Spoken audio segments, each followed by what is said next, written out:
Yo, yo, yo, what is good? It is your boy Mal back at it. Another episode of Behind the Panels, episode 7. Still pushing strong. Thanks for all the love so far. As always, we have some amazing guests for you today. We have Nicholas Ladendorf. We also have Justin Quizon and Earl Baylon.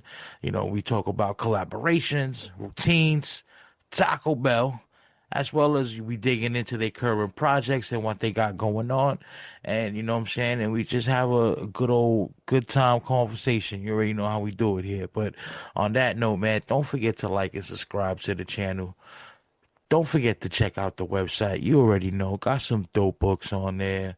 You know what I'm saying? About to start adding some prints. Check out the merch shop, the shop. Get some of that fly gear. You know what I mean? But on that note, enough about that. Let's get on with today's episode. All right, what is going on today, folks? We are back with another episode. Today we have my man Nicholas. He is a cartoonist and he has his own webtoon series called Retcon. Correct. It's Yep. called Webcon. Right, perfect, man. He sent me a link. Looks beautiful. A whole bunch of issues as well. Before we get into that, why don't you tell everybody a little bit about yourself and what you got going on? Okay. I'm a old school zinester from Chicago. I live in Missouri now. And I will say, just to appease my this headspace is driving me crazy. There's no word balloon going there, but my stand doesn't fit. So, anyways, sorry. Uh, yeah. I've always been like a guerrilla publisher. So Mhm, I got into web comics because this is another way to get your stuff out there, without a mhm. big budget. So I've done everything from little Xerox zines, like Okay. I did a bunch like these. Nice. Like little ash cans.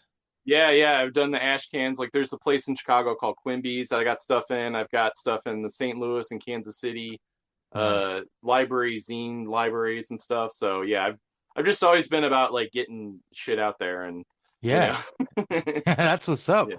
Now, Yeah. do you, aside from the web comics, do you put out like regular actual comics and that people could buy and things like that, or is it strictly online? Yeah, I've been doing strictly online for a couple of years because the convention culture has changed as like Yeah. celebrities have been easier to get in. Mm-hmm. You have a lot of people. There's like kind of two main like it used to be back in the day that you would have people going to conventions and they were like trying to find the weird books that their store didn't carry. So Mm-hmm. Artist Alley was kind of lit, but Yeah. um like more the I haven't done conventions in like 10 years now, but the way it was going was you had people who had like one character that they're like, oh, I'm a Deadpool guy, so I'm gonna go and I'm gonna get every poster with Deadpool in it. And so Uh-huh. um Yeah. and then you have the people who are there to meet celebrities. Those are like the main people who go to Yeah. comic conventions now. Mm-hmm. So Absolutely. with the people who are like, I'm a Deadpool guy, that's why you get those artist alley booths where they have like a tower that King Kong could climb, that uh that it just has all these posters because the way to make money is to have every single character that someone could be and maybe have Yeah. a few that they didn't expect to care about. Mm-hmm. And I Yeah. never wanted to play that game, so when I was doing it, I was pushing my books, but then I was also doing posters of like paintings and stuff like Yeah. that. And uh like I was breaking even for a long time and I was willing to do that, but eventually I started losing money and I'm like, yeah, if I'm going to not make money, I can put my comics up for free and get more people to read them. Mm-hmm. So, Yeah. Yeah. And yeah. like you said, man, the convention scene, it's mostly heavily pop culture now. Like everybody Yeah. wants to celebrities, especially if you go to like the bigger conventions, like Mhm. I still prefer the local ones, the smaller ones, because I feel like the people coming to those they're coming for like Artist Alley and things like Yeah. that, like they're looking for, new creators or creators they're familiar with and some new material, they want to actually read comic books or something they want for their collection, but the big ones, even the semi big ones, you know what I'm saying? They're all, you know, they all for the celebrities or some sort of celebrity that's there, you know? Yeah. I was hoping that there would be an evolution where the micro convention would come back. Like Hmm. back in the day, oh man, I can't remember the name of the podcast, but they had a micro convention next to Dark Tower Comics in Chicago where there's just an empty store at a mall, and they threw a mini convention in there. And like, Hmm. now my memory of it might be making it better than it was. I thought they had a DJ spinning and stuff. but, but maybe it wasn't that cool. But anyways, uh, That's a you good know, idea. there was like a thing like that. I wanted to start like a whole like Doug what is it? Is it Doug Temp or Ben Templesmith, the guy who did 30 Days a Night? He like didn't get a table at SD or San Diego Comic Con, and he did a bar con, and so they set up their own mini convention in a bar outside of San Diego Comic Con. And I was trying to get some local artists to do something like that, where we do like a road show and hit some of the small towns around here. Yeah, that's a And good because like idea. a lot of these small towns, they have like a microbrewery that just want Hmm. people to come in and have Yeah, events, yeah, absolutely. and but I can never get anybody to sign in on that. So Mm. that's the drawback of being like a difficult person. So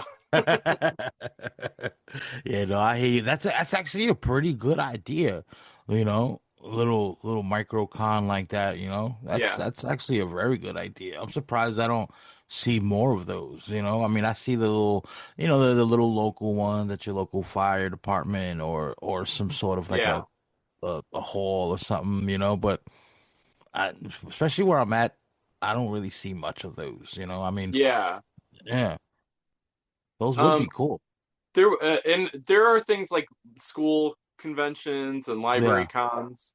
But yeah. I don't know about other places. My library con started charging as much for tables as the small conventions, and Wow. I'm like, out of principle, I'm like the I shouldn't be priced out of having a table at the library. That's unethical. And I Yeah. let them know it too, and then I never heard back from them. I think they raised the price after I said that too, out of spite. Wow. Wow. Because even like a small convention, tables are going for like, I've seen 150 plus, you Oh know? wow, yeah. Yeah. Like I said, I Yeah. haven't done them in like almost 10 years. I think 2018 was the last time Mm. I did one. Yeah. Uh, yeah, so which was kind of smart on my part because COVID. Yeah. So, Yeah. I did uh, one. The last one I did was right when things started opening up after COVID, when we yeah, started kind of trying to get back into that norm and conventions started becoming a thing again. I think I did mhm, like one and haven't done one since. And before that, it was like 2019 before COVID. Damn, it's been almost 10 years. Crap, I'm yeah, starting it's to. crazy. I didn't realize how fast time went. Yeah, Wow. no, Jesus, I didn't really it's think of nuts. it like that. Yeah, I like I said, I just stopped doing them because I was starting to lose money, and Hmm. like I tried to get really into it, and I accidentally like double booked a convention. Like they were both Yeah. the same weekend. I got screwed up because I was doing a horror convention and a comic convention in Arkansas, and uh, the previous year the horror convention was much later in the year, so I didn't Hmm. think that they would line up, Yeah. and they would not let me out of that table. They were in Arkansas. They were like, no, you pay. I was like, and I was doing a Kickstarter at the time, so I was like, oh, can I was like, oh, it's cool. I'll just like put a bunch of promotional stuff on my table, and they're like, well, you can't have a table where nobody's sitting at it. And I was like, okay, so you're gonna physically take down the table? And they're like, no. And I was like, so you're gonna have a table there with nothing, with nobody sitting there, Yeah. but I can't put my stuff on my table that I paid for because I'm not going to be there. You Yeah. know, so it is bullshit. And That's crazy.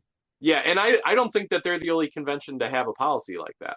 Mm. Uh, but I'm just like, there's this uh yeah, and I'm sure if they announced on their page, hey, we have a table, we had a cancellation, we have a table open, they could have refunded me and got somebody else in there, but Yeah. they didn't even do that. And Yeah. I so guess they just don't want to lose out on your money. They wanted to keep yeah, that. yeah. Well, it's as far as I know, they could have resold that table, and I wouldn't necessarily know. I didn't. Exactly. They would have Yeah, got like double the price for one table.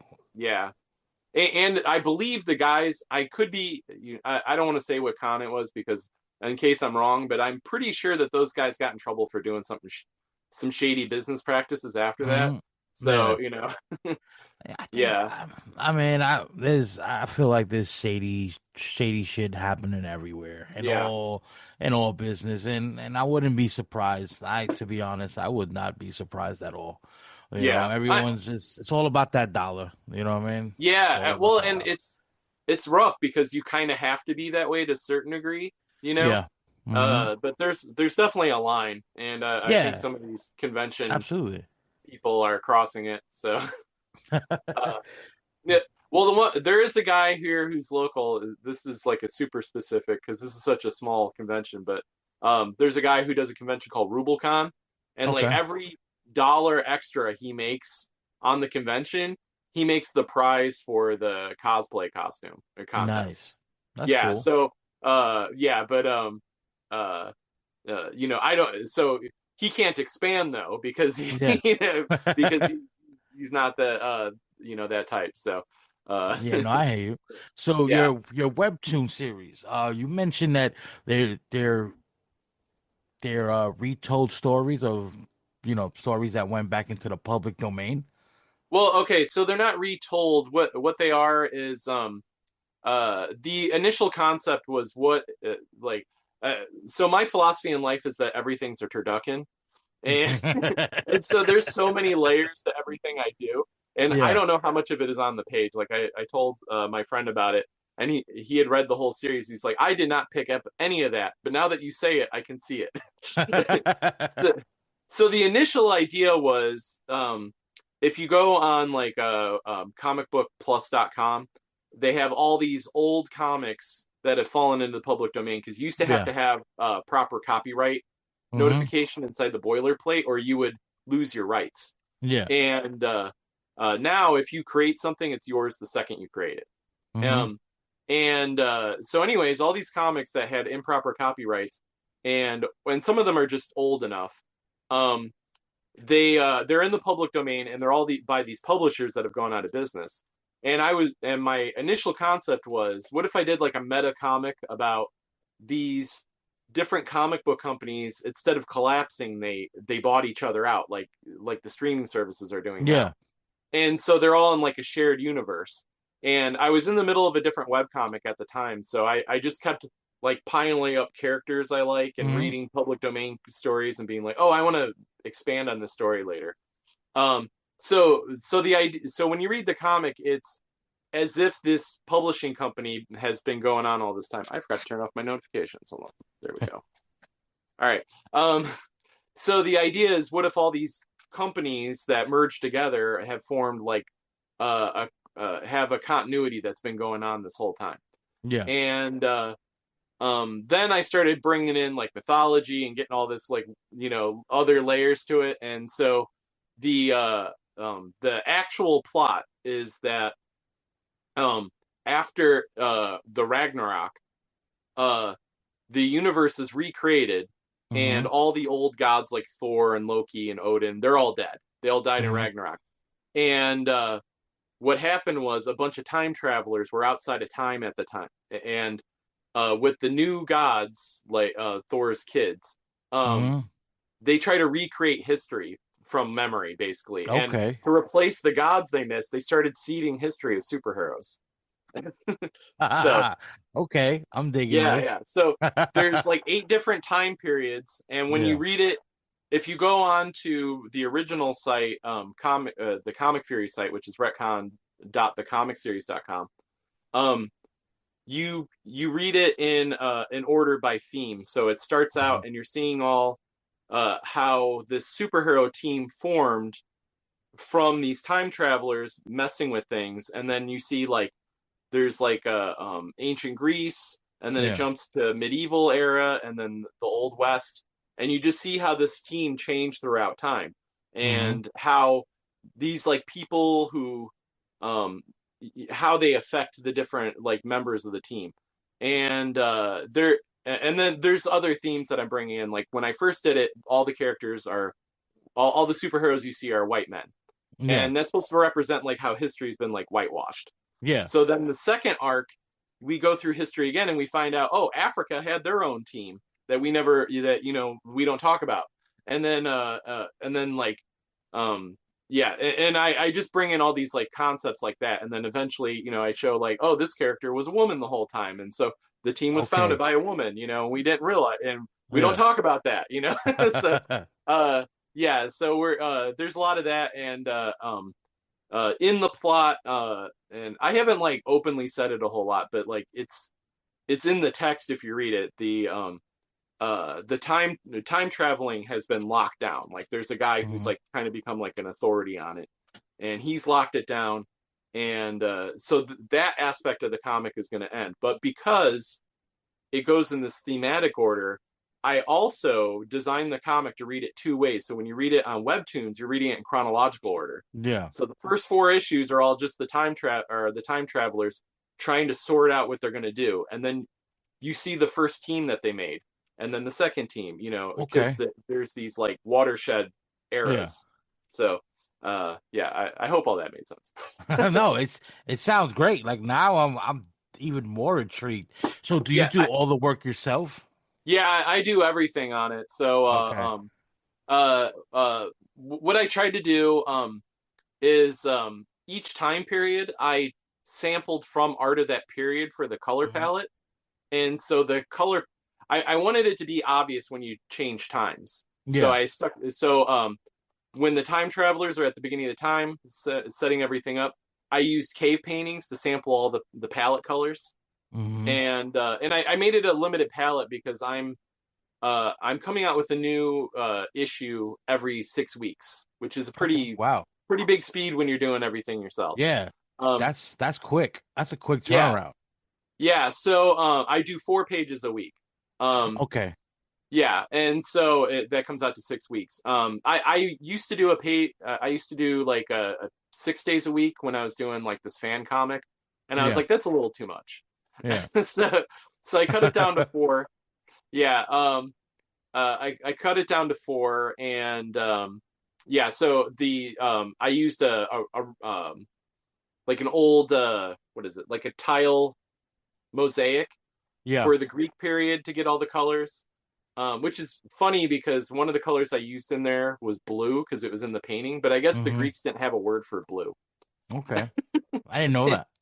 Yeah, I didn't know until I was like 100 pages in. And then yeah, I used like an old what is that? Like an old what did they just call them dime?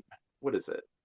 It's not a penny dreadful. Anyways, I used publications of the era after that Hmm. for Okay. the color palette. So, um, and then the modern one, I did something different, but I like to keep that one under my hat. But I tried to make it look more like the modern palettes that you see more pinks and purples in a lot of newer Hmm. comics because like I think it's the colorists just want the books to look different, Yeah. but that makes it of the time. So that's like another little layer that I put in there of the storytelling. Because like I'm not the strongest illustrator, and like I'm like a little too neurodivergent, on my Yeah. writing sometimes, so it gets a little wooden. But yeah, I try to, as dense as all that sounds, I try to make every chapter about like a specific moment, Hmm. so that way you can just read it chapter to chapter and enjoy it, you know. Nice. Hopefully, so. No, the concept seems great. Now, you know, now my curiosity is going. You've done the conventions and now you're just doing strictly webtoons, right? Like, Well, is there yeah, any I profit post on behind Comic that? Theory first, and then I Okay. post Webtoons is catching up because it's just a lot of work to because the comic's approaching 700 pages, Yeah. and then the what I do on Webtoons it's a little bit different. So if you read the regular series, there's a companion Yeah. that's linked in if you read my author's notes where I post the original comics I'm referencing. So like um the Bride of Frankenstein is a specific person um from an old horror comic Hmm. from the 60s. Okay. So yeah, there's like a story where basically Frankenstein fights Dracula, and Mm. Frankenstein falls in love with one of his brides. And Okay. so she becomes like the new bride of Frankenstein. And Yeah. so yeah, now I don't explain that in the comic. You just know that he has a bride, and that Hmm. uh that there was like a whole complicated thing of how that happened. But Yeah. uh but yeah, so on Webtoons what I do is um uh I post a comic that inspired the story, Yeah. because most of them are only like 5 pages, so it's Yeah. not like heavy reading. Okay. And then you read the story and then you're like, okay, I know how he got here. And it's like a lot more boiled down where um like one of the comics I posted in so the companion book is called Retrospective Continuity, and Hmm. that's where I post all the comics that inspire me at all. Like there's a comic I have in there because I took the design of a belt out of the comic, and I was like, this is where like, because in Greek mythology Hercules gets the belt from I can't remember how to pronounce her name, but the queen of the Amazons. Yeah. She has like a strength belt, and I took the design of that belt from a specific comic Hmm. because she was in that comic, so that kind of thing. All right. Like, is Yeah. doing strictly for the webtoons and online, is there any, you know, any profit in that, or you just No, strictly just doing it yeah, online? the I'm hoping to do I'm working on a Kickstarter right now for a role-playing Okay. game that's sort of tangentially related to the comic. Um Okay. it's gonna like all the locations and time periods in the comic are in the role-playing game. So but other than that, it's not super because it kind of evolved in its own direction. Yeah. Like Hmm. I thought I was making a superhero game and I realized it's more of a comic book game. Yeah. And the difference being like if you want to do like a romance comic story, you can do that with this role-playing game. You Nice. know, because I got like one of the big features of it is that there's not like a physical strength stat. Hmm. You have audacity. So it's just like how ballsy you are, Yeah. and how likely you are to get away with it. And so you could have, you know, like Hmm. a sense and sensibility, role playing session if you wanted. So Yeah. you could No, do all those stories. Yeah. that sounds great. That definitely Yeah. sounds It's great. based on the Cairn system if you're in the weeds on indie role playing. So Hmm. Yeah, I've yeah. never played any like the tabletop games. I've always wanted to play like Dungeons and Dragons, but I don't personally know anyone that plays anything like that. So it's Oh, like, really? yeah, and like, I try to ask, my friends and stuff like that. They're like, bro, we're not we're not doing that. Like, we'll play spades. I'm like, nah, I want to play something different. Let's branch out. Come on. And they're like, Yeah. no way. You could always try to trick them like uh my DM wants to run the Cyberpunk game, and he Yeah, can't get like his best friend to play it, so he's gonna yeah. reskin it as Metal Gear Solid because the guy's obsessed with Metal Gear Solid. So Nice, nice, nice. yeah. That's what's up, man. So like how do you have time? Like where do you find the time to because you said you're doing Oh it all. You're doing yeah, I all cheat. of I have it. a sugar mama, so that's Okay. yeah. I'm a I stay-at-home dad, so nice. I yeah, need one of those. yeah, So, I need one. yeah. I got fired from my last day job and Hmm. for being a smartass basically, and they so it was actually the client of the company because it was a call center. They Yeah. fired me, and the call center's like, well, we're not sure if you're eligible for rehire or not. And my wife hated that our schedules would always conflict, and Yeah. so she's like, Hmm. I just want you to stay home. So Oh, that's what's uh up. yeah, and Yeah. I'm like the oldest cousin out of a huge family that and my brother and sister are 13 years younger than me, so I have like tons of baby experience. Okay. So yeah, she Yeah. wanted to keep working, and I That's what's I had up. no problem taking care of babies because I've been doing it my whole life. So Nice, nice, nice, nice. Now, when did you get into wanting to make comics? Like, what inspired you oh to take yeah, I this was route? 4 years old. uh Wow. yeah, I used to tell my mom what to write in the word balloons because I didn't know how to Okay. write. Yeah, Nice. and I was drawing comics. So That's cool. That's cool. yeah. That's cool. And when did you start to take it seriously? You know what? I want uh to try to make this a profession of some sort. No, I've always like I was named after Nick Fury. I'm like a second or third generation comic book fan. Oh, wow. Cool. Yeah. So like I like came out of the womb basically Like wanting to make already ready to comics. go. Yeah, yeah, and you would think I'd be Nice. better at drawing, but but yeah, That's uh, what's up. yeah, no, it's just been like there's been times where I like struggled with it because I was like I just I don't have the sauce. Like I'm Yeah, never yeah. gonna make it big. You're like this is not gonna be my living, and I should do something else, you know. Hmm. And I just like can't stop thinking about this stuff, Yeah. you know. How many So times have you wanted to quit? I feel like that's a common feeling amongst creators yeah, where we're just like, you know what? I don't think this shit is gonna work.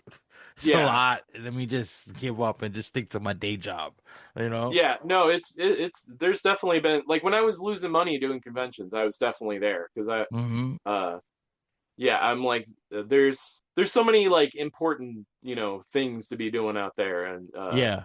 yeah, and I just keep thinking about this stuff. So uh Hmm. Yeah, yeah. No, and I comic. always want to work on it seems like the thing that is the most niche. Like I've had ideas that are like pretty mainstream Hmm. and I just don't want to work on those. Yeah. Yeah, So yeah. No, especially yeah, with, with comic conventions, they could be a real I, I feel like they hit or miss. You know what I'm saying? They're real hit yeah. or miss, and they could be a real drag because the prices for everything has gone up, and you want to Mm, at least, at the very least, break even. And like yeah. you said, everyone mostly is going for either celebrities or you know I mean, I don't know about now, but I know a lot of people used to go like, with Funko Pops and all these exclusive Right. merch. And, a lot of these retailers have like their exclusive variant covers that you could only get at such and such Comic Con. You know what I'm saying? Like, I Yeah. feel Well, that like ties that's into where the everything is now. Yeah. Yeah, that ties into the thing I was saying. Like, there's people who go there for a specific character. Like, Yeah. I have a friend who's like really into Deadpool. She's going to start going to comic conventions because Yeah. she wants to Yeah. find more Deadpool merch, you know. And Yeah. Yeah. Oh, my that, homegirl's the same way. She's like, whenever you go to a convention, bring me back some Deadpool stuff. I'm like, no. yeah, Buy my stuff. Why are you not buying my stuff, but you want me to go get you some Deadpool stuff? No, it's not. yeah, This is not how this works. This is not how this game is supposed to work. You know, that's yeah. It's just that's why like I haven't done a con in years. I'm preparing myself to get into them. Later during the year. I'll probably do like maybe three at the most, just to. I don't want to. I don't want to overburden myself with too many conventions. I'll do like two or three tops this year, with my stuff that's coming out before I decide to hit some more conventions because I kind of feel like you have to in a way, like yeah. you just got to get out there and show everybody, hey, look, I'm here by my stuff. You know what But I'm yeah, saying? Like, my plan was to do more panels instead hmm. of having a table, and then basically get into the convention by running D&D or some Yeah. equivalent. Like I've Okay. tried to run some weird systems, so uh you know because I've always had that like game design itch in me too. So that Nice. yeah, so that's like yeah, and I've like it used to be that I played more indie games than I played D&D. That I don't think Hmm. that's true anymore because I Yeah. have like a regular group that meets so especially if you count in World of Darkness with that, not counting that as an indie game, then it's definitely not true anymore. But there was definitely a time when it was. So, Nice. Nice. because I started out playing Rifts and like my friend's homebrew version of Rifts, and Okay. that game has gotten extremely antiquated because it's like it was like almost mainstream for a minute there, and then it just Yeah. never won people over. So, Mm. yeah. Yeah, I decided to give game a little try because I've decided to create my own trading card game, Mm, and I came up with the idea years ago. Like I want to do something different. And I've been working on it a couple years, and now like I'm kind of beta testing everything. Making sure the mechanics are really working. Because you know what, yeah. you're working on it at home on a computer. Logically it should work. But actually Yeah, yeah. playing it is a different thing. And I'm just like, this is intense. Why did I decide to try to do this? So, Like so do you it's a play like lot of Magic work. the Gathering? I play a little bit of Magic, Okay. mostly between Pokemon and Yu-Gi-Oh. Okay, I yeah, yeah, yeah. played it a lot more when I was younger. Started getting back into it a couple of years ago, and then I felt like there was no representation of, you know, like I don't want to say like like nothing that represents me and where I grew up and the people that I'm used to being around. Like I grew Yeah, up in Brooklyn. There's we play spades, we play Uno. Ain't nobody really gonna right. sit down and play games like that. And I'm like, how can I get them to? You know what I'm saying? Like, Yeah, yeah, yeah, or yeah, at yeah, least pique their interest. And yeah, so I decided to make a game. A trading card game that it's called Corrupt Kings. It's all about it's strictly street. It's you got gangsters, you got drugs, you got you know everything you could think of, and it's about you taking over. You got to take over the five boroughs of New York, and just trying to come up with a new game and a new concept, and yeah, it's not anime, it's not based on fantasy, it's just based on the shit I seen growing up, just yeah, intensified for the game. You know what I'm saying? Like, yeah, yeah, yeah, so yeah, for sure. like it's been difficult. I thought making comic books was hard. This is even more harder, to be honest with Yeah, you. So many elements, to make a game. It's and then all the cards. You're talking about a couple hundred cards, and it's just like Jesus. This is a lot. Why? Why did I do this? Like, I yeah. just want to stop. My original idea for my role playing game was going to be a card game, Yeah. and I made it was going to have three stats in it, and then I discovered the game Cairn, which is a role playing game with only three stats, and I was like, so my original, so then I was like, oh, maybe I can make a card game that you can also play as a role playing game, Mm, but that didn't really pan out, and then it just became a role playing game, and I kind of abandoned the card idea for now. Um, okay.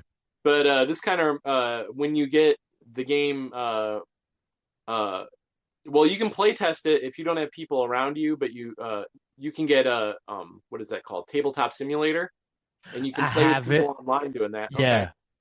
Yeah. But I'm finding it difficult to like program and stuff like that. You know what I'm okay, saying? yeah, So, I get it. yeah, I'm still trying. Um, like I looked into base 44 to kind of like vibe code something just so I could test it. I don't want Yeah, to make that the official version. I would, right, right, right. clearly invest money and make it like an official, like how you got like the Pokemon trading card game online and Yeah, stuff like that. But just to kind of play test it, I've been messing with base 44 just to make something where I could try it, and even that's a pain in the ass. yeah. No, I kind of did the same steps when I was looking at making a card game, and I found Hmm. people who did that online. If you go to like on itch.io, I there's like a few things where somebody wanted to make it's clearly like a paper card game, Yeah. but they made it a video game so they could play test it. I Yeah. think it's easier to get people to try it if it's a video game too, because you can Yeah, hold yeah, their that's why hand. I kind of want to do it that Yeah, way, just for here, because I don't want to have to invest all this money on like these cards that eventually I may have to change and things like that. And I don't want to charge someone, hey, I'm glad you want to play test it, but you kind of got to buy the cards and it's going to cost such and such. right, Like I right, right. want people to try it for free, and then if they want to buy it on your own merit because you've played it, you like the play test, and now you want to try it out. And that's the route I'm trying to go with it now. I would like to launch a Kickstarter for it realistically, you know by the end of the year. So we'll see Yeah, how that goes. I've had some. I'm working on a couple zines that are rules for a card game that you can play. You don't have to have special cards to play them. Yeah, Um, my plan is I want to get the zine ready, and then I'm going to sit there and wait until Hasbro shows their ass again, and then I'm yeah, going to put it up on Kickstarter and hope enough people will back it out of spite. So nice. that that's like one of my little like guerrilla marketing ideas. But the thing I was going to say is that if you when you get your card game done, you can go on Drive-Thru. Uh, Drive-Thru RPG has a sister site called Drive-Thru Cards, and they will custom print playing cards for Nice. you. So you could design your cards, upload them on there, and then people can just order your game through Mhm. drive-through. Yeah, I've Uh, been using like when I came up with the idea, I was just Google searching, and I found this website called the Game Crafter. oh, Um, interesting. I'll have to check yeah, it out. they do everything. Yeah. tabletop games. You want to make like a board game, like some Monopoly Mhm. type, and they also do card games. So I was like, all right, that's cool because they also have a marketplace. So I'm like, let me give it a try. My first set, my initial set that I designed, I got them back. I wasn't really too fond of it. I didn't like the design, and I was like, nah. Tweaked it all out, redesigned it. When I finally got those back, I'm like, oh, I like this. I like this. Yeah. So, once I'm done tweaking it out, I know, at least they have a marketplace. I'm also gonna, I got my website and, I Mhm. got, I'm gonna do the Kickstarter and all that. But the fact that they offer, that marketplace and, they'll do the printing and ship all that stuff out for Yeah. you. So I also like drop shipping too, kind of. So I'm like, I'll give it a try. I'll see what's up. Yeah, I know drive-through has a built-in audience, but I've never gotten any organic traffic through them either. So, Okay. All because right. I've only done the drive-through comics, Yeah. um, and I don't even know if mine were available for print because I was doing a series called Cyberpunks, Yeah. and it's been a number of years, so I don't remember. But I think I was aiming for doing that book monthly and just having it be an 8-page comic every month, and Mm-hmm. then Okay. and so that's not really worth printing, and it's print on Mm-hmm. demand prices. So if you ever like looked at Yeah, Kablam or they're a anything, little it's more expensive yeah, for print on demand prices. yeah, and so that's kind of the same deal with all the drive-through Mm. stuff. But like, Yeah. they did great in the PDF market, especially on the Mm-hmm. comic side, because like they used to be the only ones that printed D&D stuff at one Okay. point before D&D Beyond and all that. So All right. yeah. Now, as you've been, working on any of your projects, whether it's the game or Mhm. your webtoon, have you ever worked with any collaborators or considered working with collaborators, especially Facebook, all the groups and there's so many talented, creators, whether they writers or artists. Like, you ever considered collaborating on a project to put it out on webtoons or even maybe just actually do actual print run? Yeah, um well, I've done a few different kinds of collaboration. So when I was in art school, we tried to start our own version of Webtoons, Yeah. and there was like drama with that group, so that like didn't end up happening. Hmm. And like there was an actual coup, and I'm like, why? Like, why would you do that? It's so stupid. Everybody Yeah, wants to be in power. I feel like yeah, they'll go with the idea, but then they want to. I feel like most people in the group want to be the decision makers for some reason. yeah. Like, No, it's crazy. I just yeah, don't like you could always start your own thing if you really want to be in charge that bad. yeah. Like, I'd rather work with a group. Everyone plays their role, and yeah, that's less for you to take on because there's a lot to do when you putting out a project. This is a ton. Like, you're doing everything yourself. You said you're writing it, you're drawing it, you're lettering. It's a lot. It's a lot for just one person, and then you got to yeah. be on the business side of it after that. You got to sell it, market it. I'd rather work with a good team, a team that that you can trust that's gonna rock with you. Yeah, so I've done yeah, so I've done a number of collaborations like on a like publishing site like my the site Comic Fury where I host my stuff. We there was like a compilation or an anthology that I was like part of, and I didn't have a whole lot to do with the decisions on that. But there was like another one that I tried to get involved with. So I've done a number of things like that, and then uh so this is like one way the pandemic really like screwed things up for me. We were starting like a bunch of local artists. We're Yeah. starting our own comic company, and they are all the books were really different, but they were tied together with they all take place in this town that has like an obelisk in the middle of town that like nobody in each book had a different explanation for how the obelisk got there, and it doesn't really make sense. It's supposed to be like kind of an eldritch element to it. Yeah. And the pandemic happened, and then the comic book store that was like our backer, they went out of business because the Mm, pandemic, and yeah. yeah, and I was it was a great team. Like and Hmm. now I was still mostly doing my own book.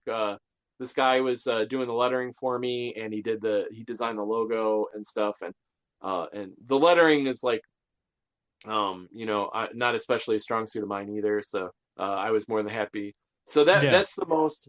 Yeah, I've done some art challenges and stuff to try to team up with something, but never nothing really ever stuck as far as that goes. Yeah, none of my collaborations have gone uh, that well. But I'm Mhm. also like, um, I'm always like a hit the ground running kind of person Yeah. anyway. Hmm. So, it's kind of hard to find someone who like matches that energy too. Yeah. So, No, I feel you. um, yeah, and like even I'm really the way I do retcon is such like a fly by the seat of my pants thing. Like I don't know what's going to happen on the next page. I when I sit down on one of my days, I update, I draw the thing, and I make the dialogue fit the page, and I know roughly what's going to happen in a chapter, Hmm. a couple chapters ahead. But like things can radically change based on what I have room for, and Hmm. but it keeps it like that's how I've been able to do several books that are over 100 pages. Okay. And this Okay. one's approaching 700 because Have it's you ever had to scrap any revisions and start over while um you're doing this process? yeah, I'm more like uh so I can't go down that road because if I do that then I'll never get anything done. So Yeah. uh That's why I yeah, ask that so question a lot because it's like, you yeah, know, we because as a creator we know we could do better. You know what I'm saying? And yeah, I feel like knowing that and we keep like you've got to be strict with it. Like, you know what? It's good. Let it go. If not, yeah. you're never good. You'll be redrawing this page or rewriting this paragraph for like 10 years. You know No, what I'm saying? I'm Like you still got to putting let it out go. bad pages.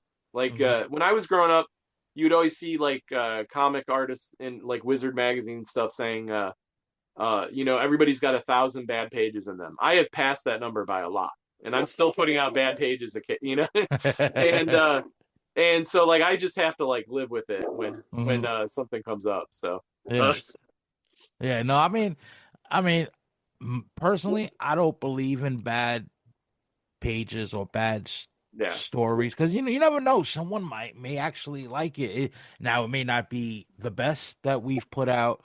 You know what I'm saying? But I'm pretty sure somewhere down the line, someone's gonna be like, "Oh, I kind of like it," And yeah, besides, I feel like even if you're a major artist or a major company, come on, how many times have Marvel and DC and Image put out trash? I feel like it's just part of the routine. Sometimes you just got to get it out and you take the criticism and you just do better next time. You know what I mean? I feel yeah, like that's just a norm for everyone. On all platforms. yeah. Well, so my philosophy on it has always been like, because my the head of my like illustration department at my art school, he always said that your style is the sum of your mistakes. Yeah. Yeah. And wait, actually, that's my. He said your style is your the sum of your shortcuts. I Okay. changed it to the sum of your mistakes Yeah. because I'm more cynical than he is. Okay. But yeah. Uh, so like I was doing like a rotoscope style for a while that like Mhm. it just murdered my wrist because I had to draw it with a mouse. Yeah. And I thought that I was like, oh, this will be my like my this is like my more mainstream marketable style. And but I had to photo shoot reference everything. Um and the and I had a way around that. I had like software that I could do it was like one of the versions of Poser. Um but there's like a filter on CS3 Illustrator that could do something very similar. And I was like, oh, like every graphic designer can do this style. So I can't Hmm. market the style because uh, anyone can do it basically. Yeah. And I was told that that's not true. That like it's clear that I made choices and stuff like that Hmm. that not everybody would make. But I didn't want to compete with graphic designers, so I was like, well, I'm just gonna try to push myself to be as cartoony as possible, and a Yeah. style will emerge out of that, and it'll look intentional. But I guess I've been doing the wrong kind of practice because I just never developed that draftsmanship ability. Yeah. And so when I say I have bad pages, I mostly mean from like a draftsmanship, Hmm. point of view. Uh, but yeah, I like to think whatever I'm doing is interesting because like I'm always thinking about stuff like I said where I'm sampling colors from a cave painting to make Yeah. it feel like it takes place in that era, Hmm. and so I like I that. think I like that idea.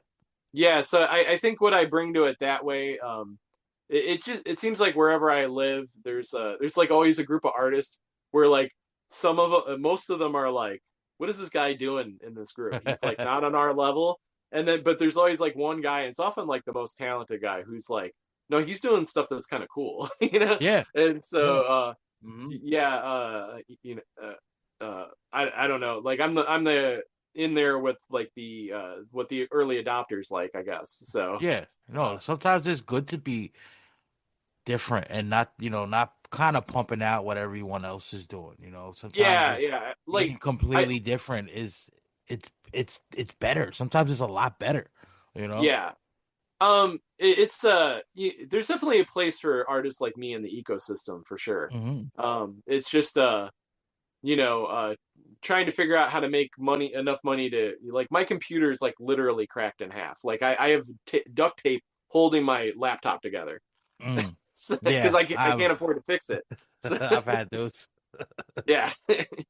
So, that's where the balance is, like Hmm. I'd like to make enough to update my equipment, but Yeah, yeah. other than that, Yeah, absolutely. yeah, You yeah, know. I would be doing something else if I was motivated by money. So Now, would you go back to just, doing print and hitting the conventions and trying to, you know, let's I need a new computer. I need some new equipment. Let's start. I got to start making some money so I could yeah, upgrade my equipment. um, yeah, if I saw a path for it, that's like Yeah. how I need to have a clear vision of something before I do like anything in life. And so Oh if yeah, I absolutely. Yeah, so if I see a way to do it, even if it's like I've done some like Hail Mary kind of stuff in my life, and but I think like having like a clear a vision like that is like what makes me able to get stuff done. Like I've tried to Mhm. do podcasts and stuff, and then like my collaborators on the podcast, they started wanting to do something different than what we originally talked about, and I was like, Yeah. no, this was the plan, and Hmm. we had the plan this way for a reason, and so Hmm. it hasn't always worked. And I know my DM's going to think I'm talking about him, but I'm not. So Yeah, I feel like, once we come up with an idea and we push it through and move forward, sometimes things tend to, as you progress and you learn and yeah, you're building, sometimes, a little tweak here and there, you know, works. But, as long as you stick into the core yeah, idea that you originally came up with, like with the podcast, I don't want it to just be about, a creator and their projects. I want to learn about the creator. I want to learn about how they create, what it means to them, like the good, the highs and the lows, like I want it to also be like informative to, you know, new creators that they want to take that next step into, what, I've been drawing all my life or I've been writing. Let me try to put this to work. And, they coming across this and, just listening to everyone's stories, kind of, you know, give them an idea of what to expect because this is not it's not an easy task. It is so hard, especially, yeah. you're probably one of the only few that I've met that does the whole thing by themselves. And Mhm. that to me and that's an incredible feat in itself. You know what I'm Yeah. saying? Well, I think there's a lot of merit in that. I used to work for a print shop. I grew up in a print shop, but when my grandfather was retiring, this guy that he owned a different one. He hired me because his business was expanding. But I always Hmm. thought it was pretty cool that like as the owner of the company, he knew how everything in the company worked. Like I made the Yeah. printing plates. He knew how to run the printing plate machines. He knew how to run the presses. So if somebody was sick, he could like step in. You know, Yeah. Hmm. like the only thing he might not have known is the graphic design, but I think he knew a basic level of that Yeah. too. So Hmm. knowing how all the parts work is is kind of important. You know, but yeah, but that a lot of the business stuff is, it's just really hard because you just gotta. It's hard to know if you're doing the right thing or not because there's so much chance involved with it. You need to have the Yeah. right people see it when Hmm. they're in the right mood for it. You Yeah. know, Hmm. so uh, Hmm. you like I was doing these political comics, and I had one go viral, and Yeah. I did not have a donate button or anything because I was doing like this run for government. I filed as a writing candidate, Hmm. and I was like, I'm just going to do this to promote these comics that I'm, and so I did a yeah. So I was vanity googling back when Google didn't suck, and I searched my name and the what was it? It's like a really well known newspaper in the UK. But do you remember Stumble Upon? It sounds Yeah. familiar. Yeah. Okay. It was a browser app where you could set a few interests in it, and it would randomly bring you to a web page that suits your Okay. interest. Hmm. Okay, and I was the number one site on Stumble Upon. Wow. My political page was, and I was like, and so and this newspaper in the UK, uh, I'm I'm it's driving me nuts that I can't remember the name of it right now. But I was the number one site on Stumble Upon, and I beat out a video of a family dog saving a little boy from a cougar. So that's like Wow. ultimate internet cred. Yeah. Yeah, and I was like I was being a smartass when I did. If I had a donate button on my political page, I might have had money to actually run. Like, yeah. That's So like, crazy. yeah. Did anything So come from that? From that? Nothing? not a thing because Mm. and so that I'm always living in fear of getting caught with my pants down again. So yeah, like because like I'm not good at coding and stuff, so I wanted to make sure the Mhm. website worked. Yeah, yeah. And it just Hmm. got big on me. Like, Hmm. I never thought that it would have gotten that big on Stumble Upon, but it was my marijuana page specifically that got big, so it Nice. makes sense. Now, So, are you a smoker or no? no, no, Okay. my dad was always a pothead, so I grew up around it, and Okay. yeah, I'm a teetotaler. I only have one vice, so. Okay, okay. All right. Now, what do you prefer doing everything by yourself, or would you rather work with a team or consider working with a team to kind of, you Mm. know, lessen the load on you a little bit? Yeah, it depends on what. So I make everything suited to the project, you Yeah. know, and that's it. Just depends on what the project is, and like, right now I'm so used to doing. Um, so I used to write out my scripts and then draw them, like a Hmm. regular person, Yeah. and I I had to stop doing that because if I put like when I drew somebody's smile, if I hit a certain angle, it's like, well, they look kind of sarcastic, so I'm gonna have to change all this dialogue now, you Yeah. know. Or like when I'm drawing things, I'm like, there's like a line there, and it's like, oh, this is gonna flow weird, if I have to put the dialogue here or whatever. So why don't I? Why don't? So I always had to change things. So I was like, you know what? I'm just gonna draw stuff, and Hmm. then because that's kind of how Jack and Stan did it, that Yeah. Hmm. uh Stan Lee would have like a concept to be like, hey, and Daredevil's gonna fight the Matador this month, and be like, and don't, we. I don't even know if he included what the B plots were, if he just expected Hmm. them to read the previous issue. I don't know how much on that it worked, but so the artist would draw the whole series, draw it out, and then Stan would come in and do the lettering, Hmm. and this is, um, and my understanding of it, I've never heard him say this because like a lot of people, but uh, I think he was doing a lot of the actual lettering in the book, so he'd write the dialogue in and fit it Hmm. where he could.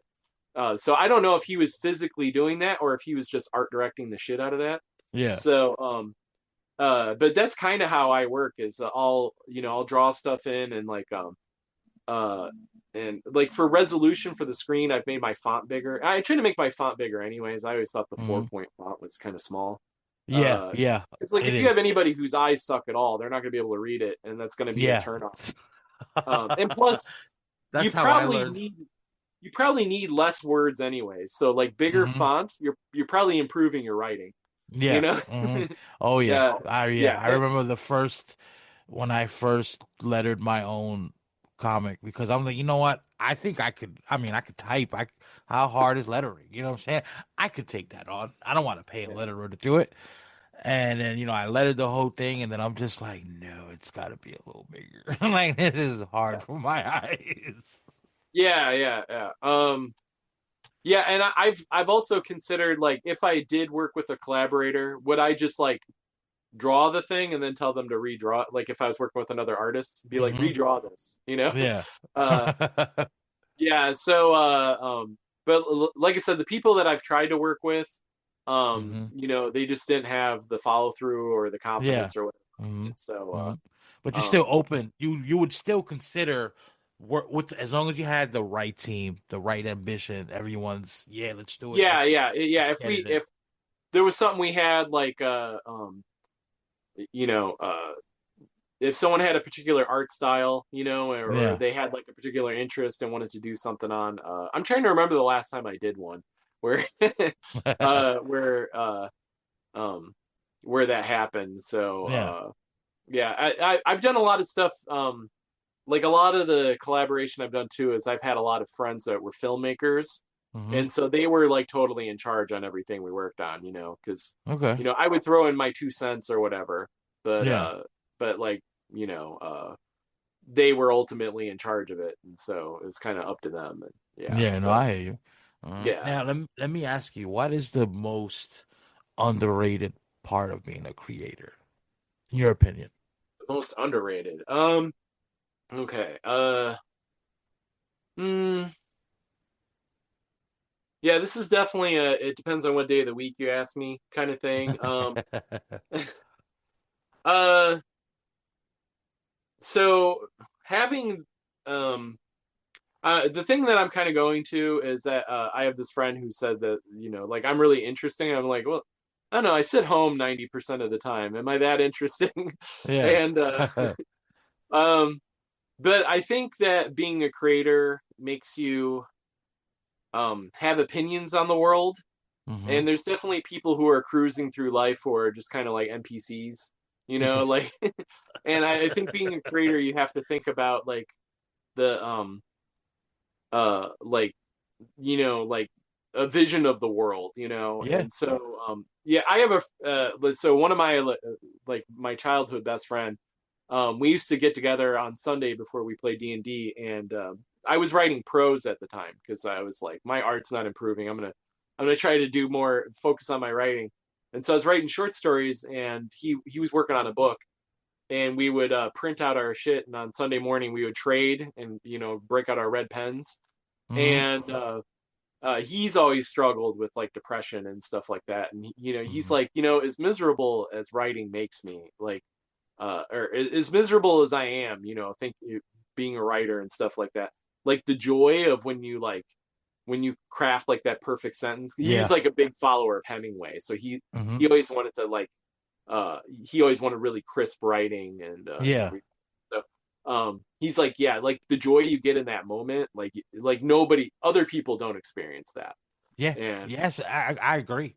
I agree yeah, with that 100%, man. Like yeah, it's a different feeling. And unless you are a creator, I feel like that's a feeling that's hard to replicate. You know what I'm saying? Like, especially, when you're depressed or your mental health isn't where it should be, those little I call it a little win.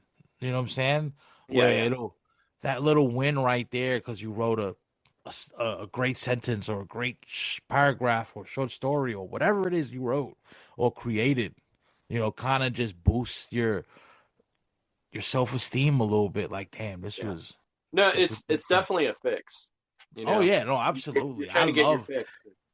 Yeah, my two big vices are marijuana and creating. And a yeah, lot of people are like, "Why do you create so many things?" I'm like, I don't know. Maybe it's a God complex. I don't fucking know at this point. Like, I just like creating stories, worlds, something. I just want to. I want to. I feel like if I'm not creating, I'm not doing anything. I'm not living up to my fullest potential. Yeah. Yeah, I definitely get a lot of I always I'm more like a shark, like I feel like I'm gonna drown if I don't keep swimming kind of thing, you Yeah. know?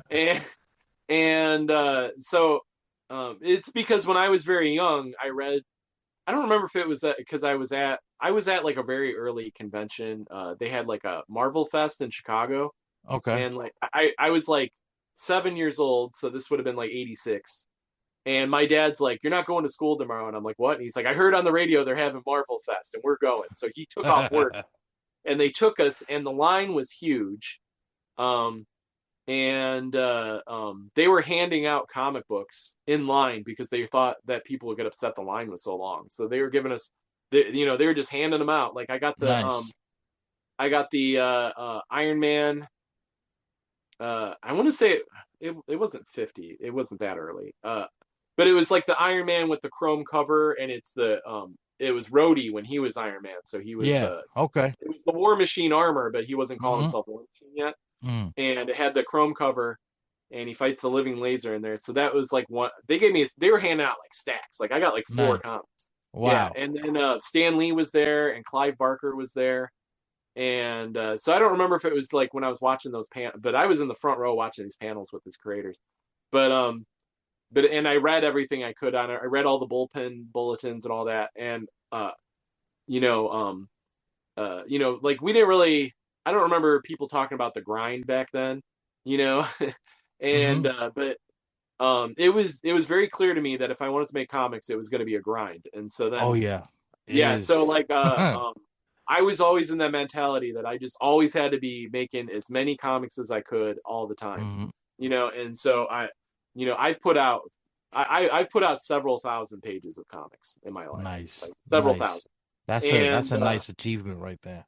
yeah, and so yeah, I just started well, and it affects my mood. Like there's like a documentary on surfers, and they're talking about how they get a depression when there's no waves. And Mm-hmm. I definitely get that. Like if I'm starting to slow down, Yeah, it starts I to affect agree. my mood. Yeah, So I agree on that. I feel the same way. yeah. Like you know, if I'm not making anything, for whatever reason, I'm at a block or I'm just burnt out or so whatever it is, if I'm not working on some aspect of anything that I'm working on, Mhm. it bums me out. But sometimes I feel like I kind of need to take a step back so I don't fully get burned out and don't want to do it. You know what I'm saying? Yeah. You know, Yeah, like, no, that's definitely why I went down to 4 pages a week. It yeah, because I I kind was of doing call it six. I kind of call it a little tolerance break. You know what I'm saying? So when you do it again, that that high essentially, Yeah. you get your fix the way you want to get your fix. Hmm. You know, that. I mean, that's my opinion. Yeah. But before we go, man, I want one question I like to always ask all my guests, like what what kind of advice do you have to that newcomer that wants to finally put out their project or someone just looking for some sort of advice to kind of build their foundation and how to move forward. Like what kind of gems do Um. you have to offer? uh, okay. I've got a number of gems. So the first two I think of that were passed on to me. Um. Eric Larson said at Comic Con at Wizard World Chicago years ago that if you ever want to show a guy getting really hit really hard, you draw him upside down. Like, Okay. so that so if you're doing any kind of action, especially superhero thing, that comes in super handy. Hmm. I've used that shortcut a number of times. Um, and then I went to the same art school as Alex Ross, so him and like Okay. Steve Rude came in and did paintings, Nice. and he Alex Ross said that everybody should try to get into a different field before they go into comics. So go into graphic design, go into fine Hmm. art, go into something else, and then come back to comics, and then you can bring that into our medium. That makes a Uh, lot of sense. yeah, and especially the graphic design thing, smart because then you might learn to like money, and then do that. So that's good advice. let's see here. Now as like personal philosophy, uh, I was going to bring this up earlier. So one of the things I like to do is like I call it sneaking people their vegetables. And Mm-hmm. so uh when I have like something I want to do a story on, I try to think about you make that the subtext, Yeah. and you try to make the story something. You try to make the story something that's like obvious on its own, and then for example, right away I was very um I've been on the Palestine issue for like 20 Okay. years. Like a lot of people are like, "Oh, you didn't care about this till October 7th." And I was like, I can tell you exactly when I cared about it. It was when Rachel Corrie got ran over. So Yeah. uh sorry, I don't want to be too heavy, but It's just to make it's my all right. point. All Yeah. right. So anyways, so instead of doing a comic being like, what they're doing is very, very bad. Yeah. Um and like I said, one of the themes of the second arc of my comic was about how like different places other than Western culture Mm-hmm. have had their own heroes. Yeah. So I made it about a group of superheroes based out of Palestine who are trying to rebuild the city, Yeah. and the Americans are coming in trying to stop them. Yeah. And they're like, uh, you know, and so uh, so I made it like a superhero fight on the Yeah. surface, Mm-hmm. but like if but like the politics are obviously there, you Yeah. know? No, yeah. I hear you. Yeah, so that's what I mean by like sneaking people their vegetables. You try to Mm-hmm. put in these like philosophical things, Yeah.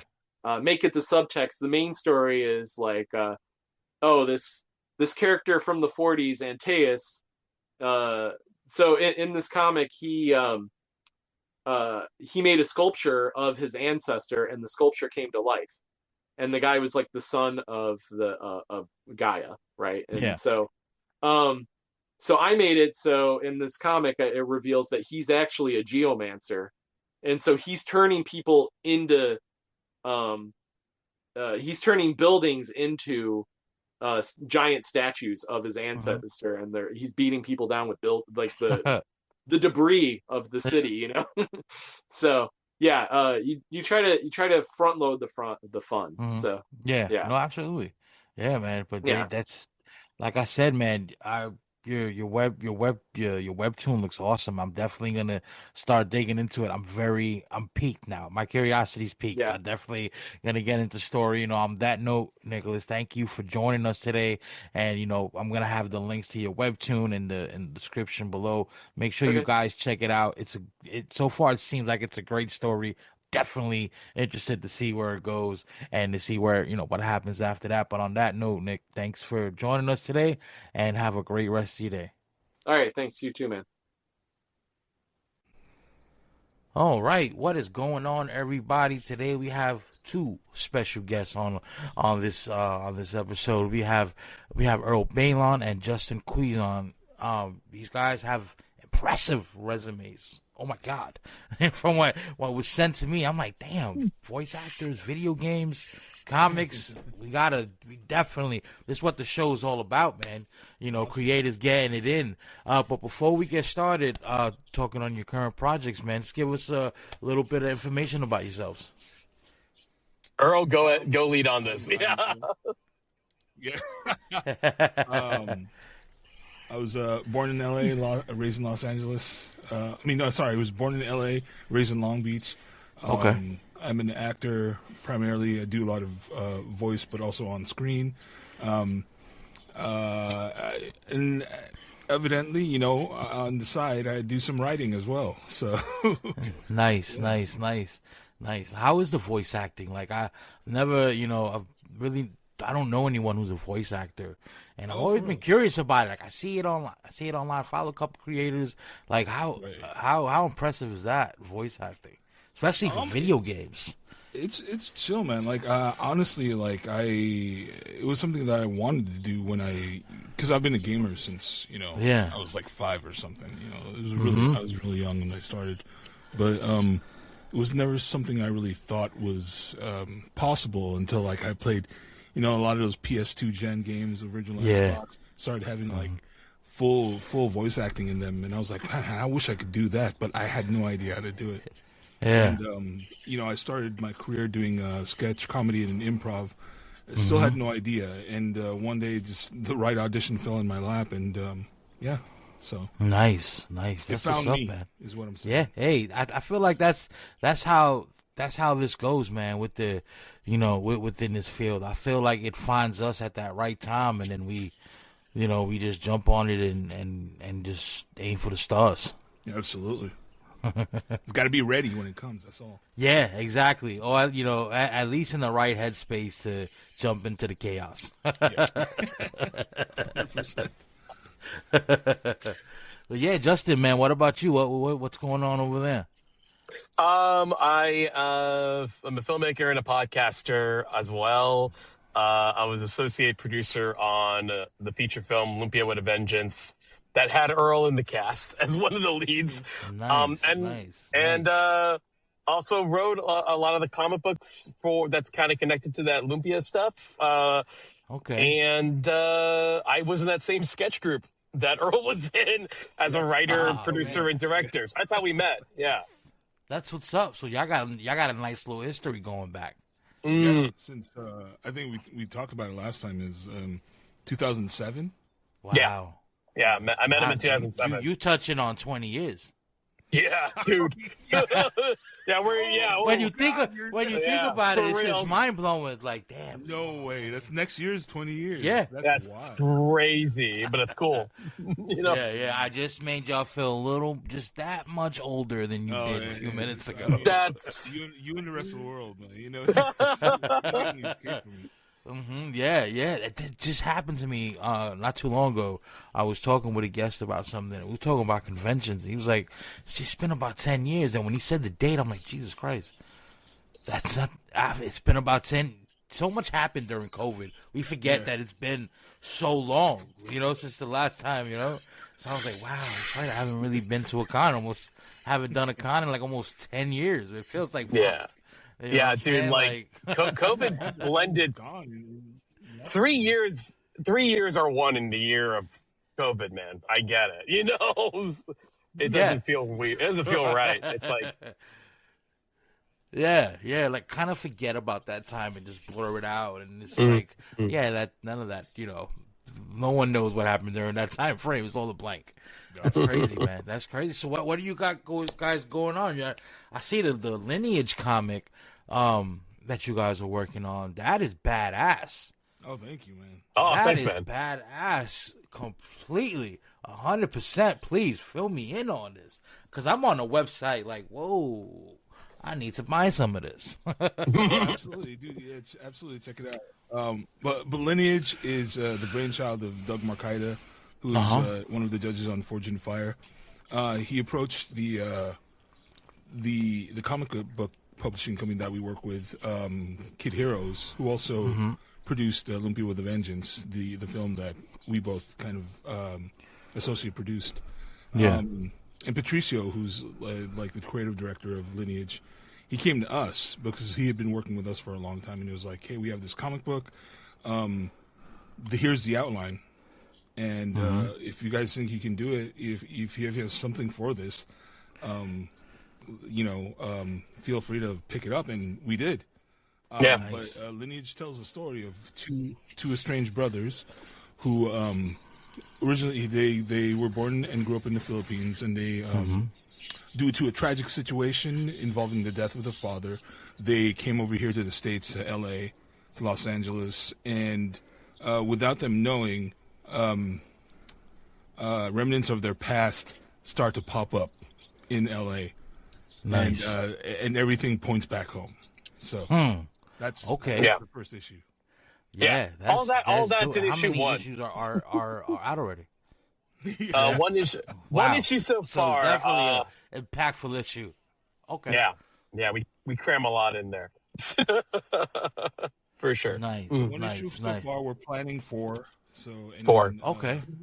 Eventually, the 4 will be put into a trade paperback. So Nice. that's where we're at. We're currently writing issue 2 right now. Yeah. Nice. Yeah, You it's gonna all make in a the movie? Is it gonna be a movie behind it? I want in. Man, I want in. I think I got. I think. Listen. They've been telling me my podcast voice is very nice. So I mean, there could be, you know. you know what I'm saying? I got a pretty face. Let me in. Nah. You never know. We never know out here. You know, I mean, the Yeah. goal is always to try to make as much Yeah. property as we can. You know. Yeah, I'll fly to LA real quick. Not a problem.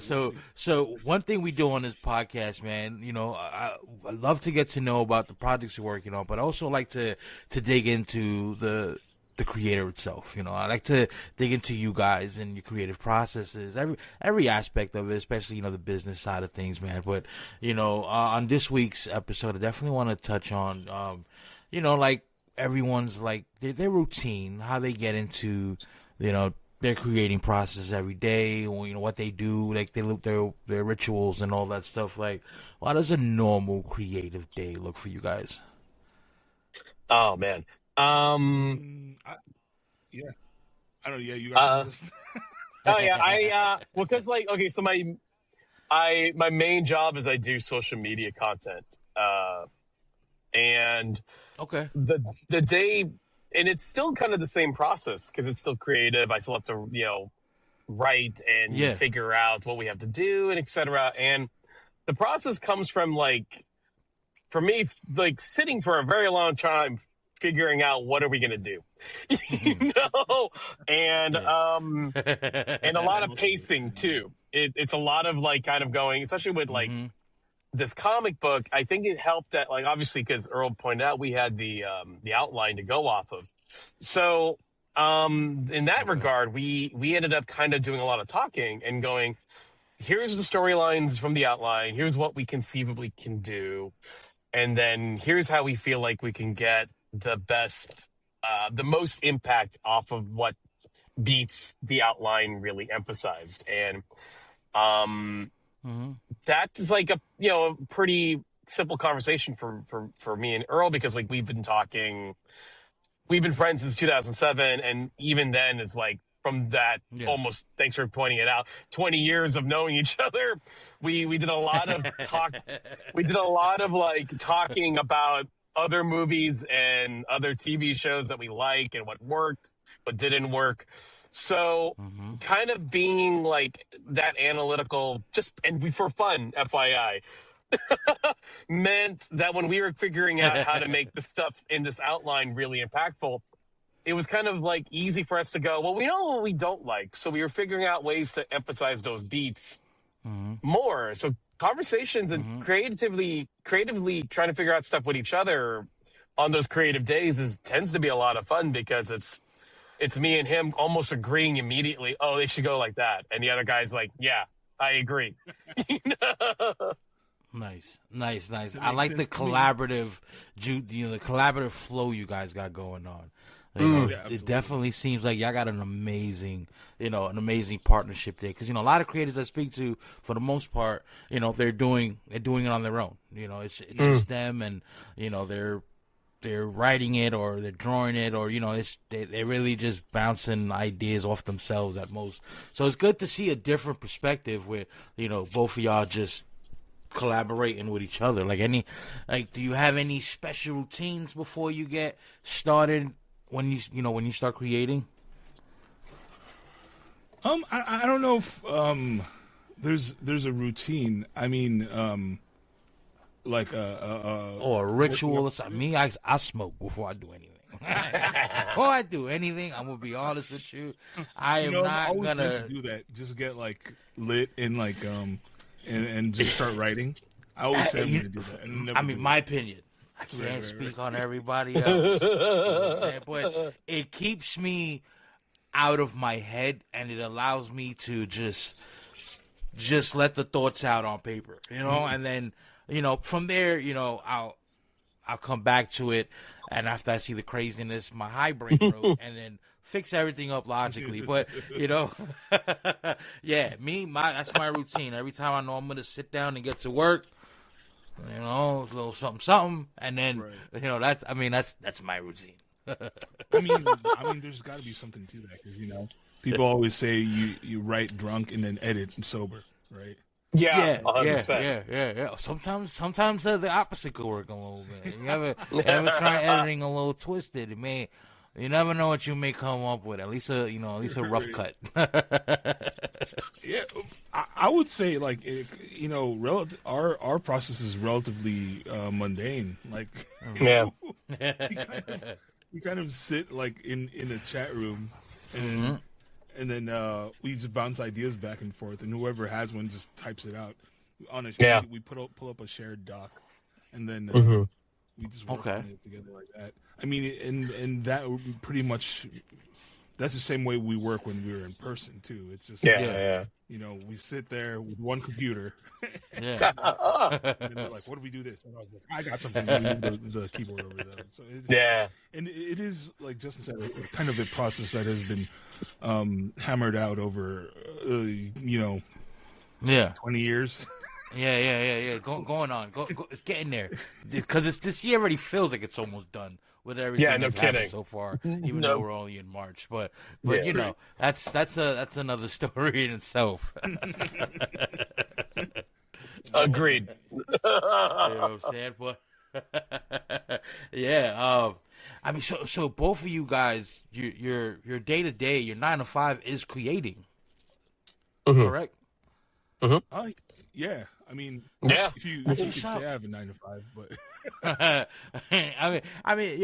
your main source of that bread and butter, you guys are essentially just you're creating.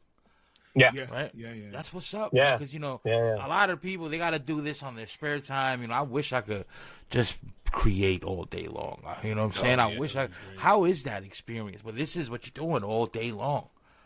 Well, for the most part. I don't know what you guys do all day, but, just being in that creative headspace and just making things, I will say it's interesting because, Yeah. Go ahead, Justin. No. I mean, go ahead, Earl. Yeah. Okay, so I will say it's interesting because there's definitely it's great to have the kind of freedom and stuff, but there's always this feeling to be working. You need to be working, you need to be hustling, right? Because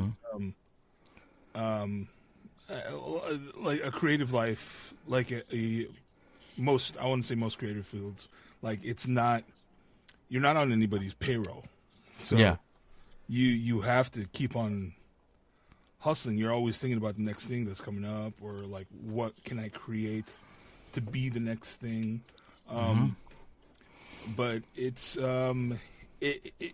both really rewarding, but very can be stressful at times because you don't know.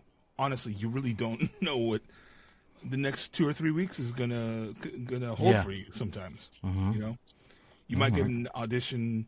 I might get an audition tomorrow, and I might be like, oh, well, I'm shooting, and I'll be shooting in a week or whatever. Things like that. Yeah. Or I'll be recording like tomorrow, or so.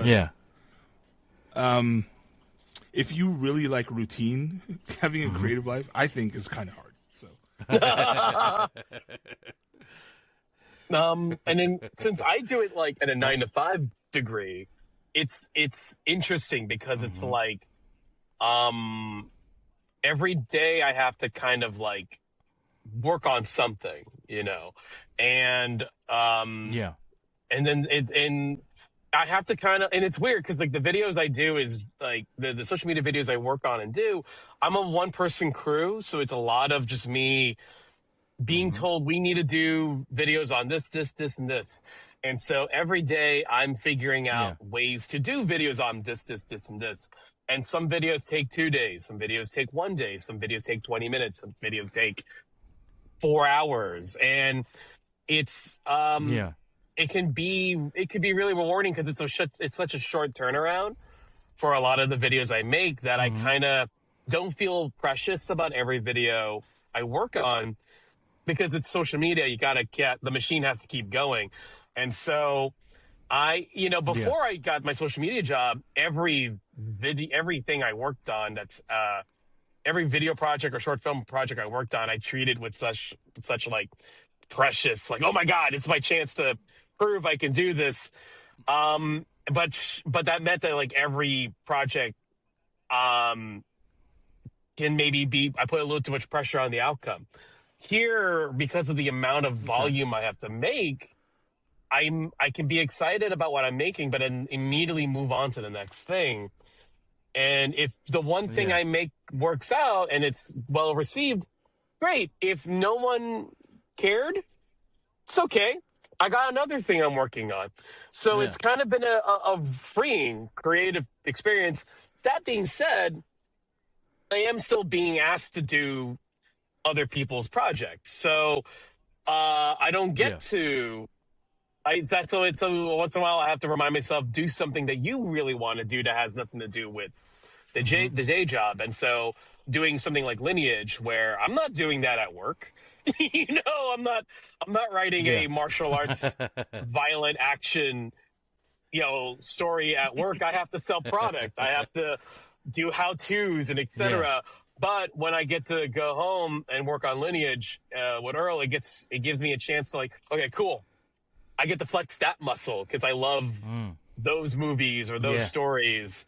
And then, like, I still want to do stuff that's my own as well. So I have to kind of make time for purely me projects. So it's, creative life is hard, but it's also one of those things where I rather not do anything else because my brain won't let me do anything else. I agree. I agree. And it's a pain in the ass. It is. It is 100%. Cause especially when you're trying to put out a project, you work on a project. Now you got to start getting into creating content and for all different platforms. And it's rewarding. I love it, but it's a pain in the ass. It's pain in the ass. Pain in the ass. It really is. And then you got to be consistent. You have to be consistent.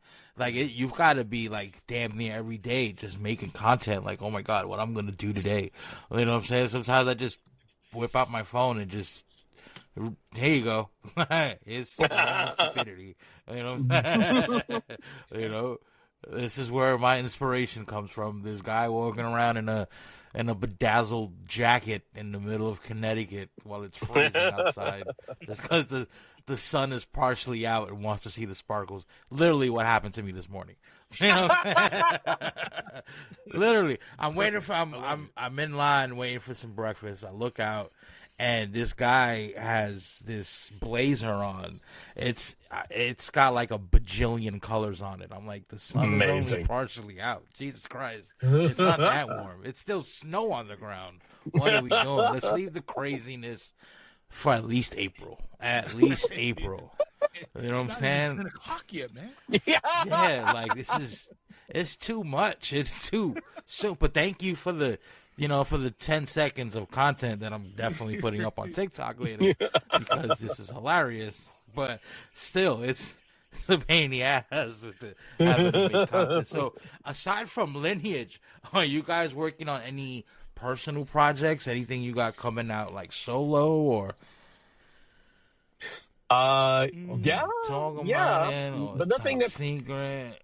Nothing that's like super ready to be out, but I'm just always writing, Okay. But I will say, like, what did come out, I can promote this, Earl, is that I just posted about a month ago. I posted a short film I did for a 48-hour competition back in 2024. Also, Earl's in it. And it was for a contest. It was for a contest where you get you get the prompt day one, and then you have 2 days to write, film, edit the whole project. And I am still very happy with how it turned out, but also really happy with the experience because I got to work with some of my favorite actor friends, some who I haven't directed before that I was really excited to direct finally. And then also I got to collaborate with some really talented crew members that I met on the shoot that ended up being great. So it was such a great experience that I kind of, reminded me why I loved filmmaking in general. And Nice. that's out. It's on my Instagram account. It's called Thick as Thieves. It's 2 minutes long. It's really short, but it was such a great experience making it. I And gotta check it out. I definitely real, gotta check it out. dude. That's not even a 10-minute break. You can do that anytime. Watch it anytime on your phone. Real short. Absolutely. It's Absolutely. like bathroom length. Yeah, 100%. Whatever that means. And that's the best content, because while you're there, you're just sucked in. I mean, for lack of better words, you're sucked in while you're pushing out, but you're in the zone. That's where the best concentration. That's where the best concentration comes from. When it's done, you clean up. You're good. You're not missing anything. That's it. You saw a nice video. You feel 10 pounds lighter. Back to work. Right. We can make a series of those. It's just called. It's called. What was those like books? That's it. What was those books? Like the bathroom book? Remember that? Like the bathroom readers or something. We should just we should just do a series of videos like that. Yeah. Channel. It's just like Toilet TV. Toilet TV. The best. What you watch on the toilet. 120-second best episodes you're gonna see. 2 minutes right there. 2 minutes. Boom. And you'd be surprised. That will probably hit. That'll probably hit too. Be framed like that. Yeah. It's like Quibi, but more actually useful. Yeah. I remember Quibi. Something like that would definitely hit. Yeah, dude. That'll be the best. Like some craziest 2 minutes. You're gonna come out of there. Whoa, you're like, damn, it was that bad. Like, no, you should have seen this video I just watched. It was awesome. Yeah. But that's what's up, man. And as I mentioned before, a lot of creators, that I've come across so far, especially myself, work alone. We're not collaborating with many people outside of, I'm hiring an artist or something like that. And in your field, especially, making, movies and voice acting, you're collaborating with huge teams. What makes a good team to collaborate with? Like, what should people look for when they looking to collaborate with somebody? Especially, I'm trying to write this book with my, with a friend of mine, or I met somebody on one of the groups, and we came up with a dope idea. Like, what forges that? Because you two guys look like you have a great solid 20-year foundation. Like, like what should people look out for? Because unfortunately, there's a lot of snakes in the grass out there too. Yeah, I'm saying? like, true. They'll use you for your ability or whatever, or something. You know what I'm saying? Like, what makes a good collaborative team? Oh man, and it's tricky too, because sometimes you think your friend isn't going to be a good collaborator, and then you actually work with them, and it doesn't really. Oh no. Dang it. Yeah. Mm-hmm. Yeah. Mm-hmm. Yeah, I've come across that. That's why I try not to. Yeah, I did. No, you're still there. I see you. Okay. Sorry. Yeah, I still see you. I still hear you. Okay, cool. I just came back. All right, let me backtrack. Yeah, no, it's a combination of you have to kind of like them. That helps a lot. But also you have to see if your workflow is the same. And if you work, your professionalism can match. Because I remember working on stuff with folks that I'm really close friends with, and then halfway through it, I'm like, this is not working. And I'm still friends with them, but I can't. I've learned, I can't work with them, and it's a fine line. And so when you find those people, you kind of have to grab them, and they're like your tribe, and that means you want to keep working with that tribe as many times as you can, but you do need to develop a little bit of a sixth sense to kind of know if any red flags start sticking out. So, but I think it does help that if you can vibe with somebody and they get what you're trying to do and you can work with them, those are the ones that it takes a while to find a lot of them, but you'd be surprised how maybe sometimes you might how quickly you could find them. Like I didn't with the project we did. I worked with a lot of those folks for the first time on that 48-hour project, and I ended up wanting to work with them again immediately. Like, oh, you're good, you know. So Nice. it takes a lot of gut instincts to try to figure it out, but also you have to kind of let your gut tell you, like, if you feel comfortable with them and you like working with them and you can get along, those are the kind of people you build your collaborations with. Nice. Yeah. Yeah, definitely. And how do you split creative control? Because sometimes I feel like egos tend to get in the way when it comes to creative control. I kind of, to piggyback off what Justin said, I think, ego is it's kind of a big block to being creative. Yeah. I think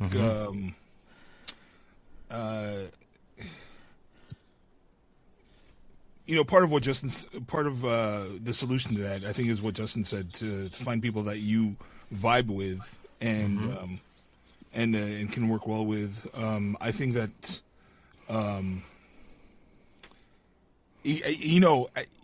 especially in the creative field, everybody has a certain amount of ego, because you have to have like some kind of ego to like have a vision. You have to be.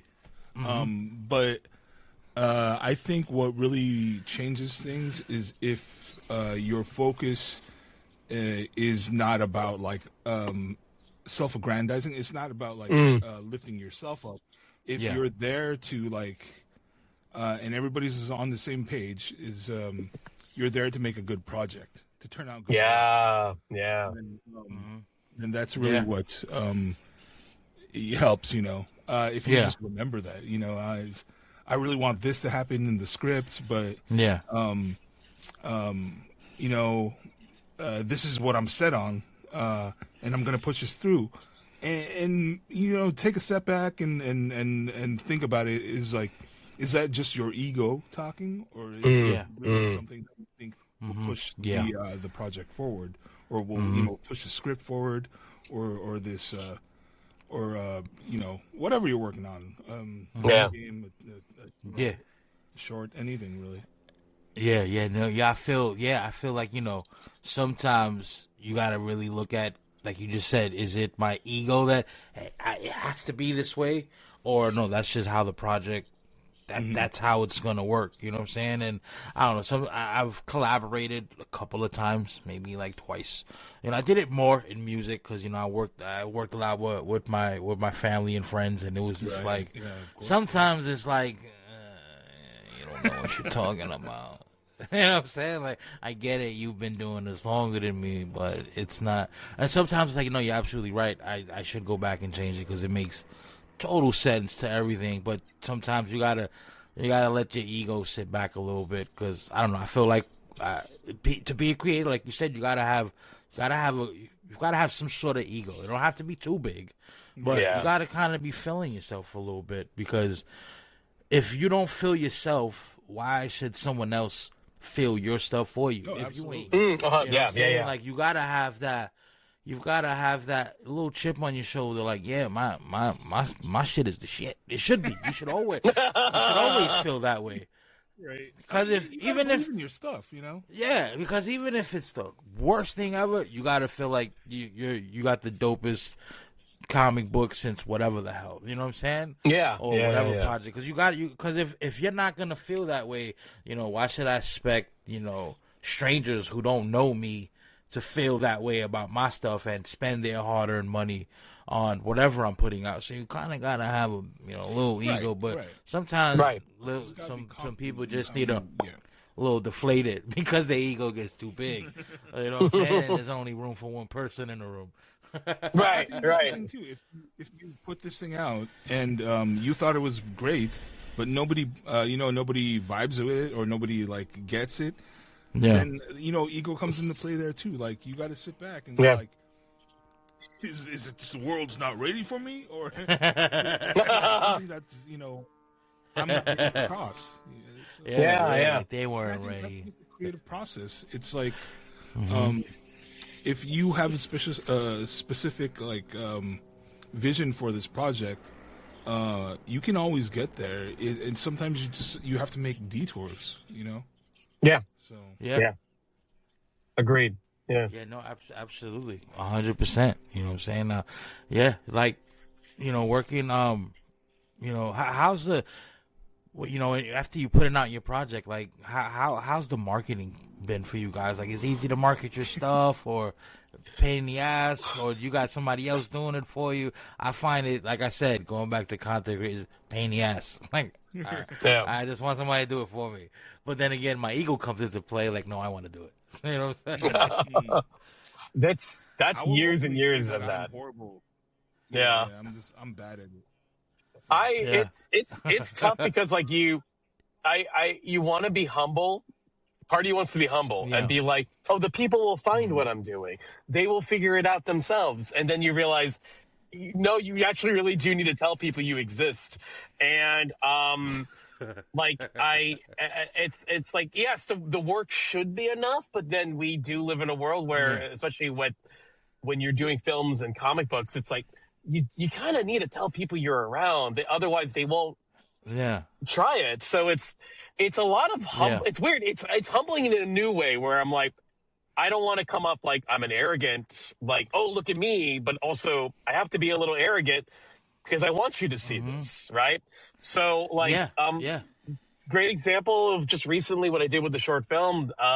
Normally I would just post it online. I would post it on YouTube or Instagram, and I'm like, I'll let people find it, and maybe it will. This time I tried something out, and Earl, you caught wind of this. Okay.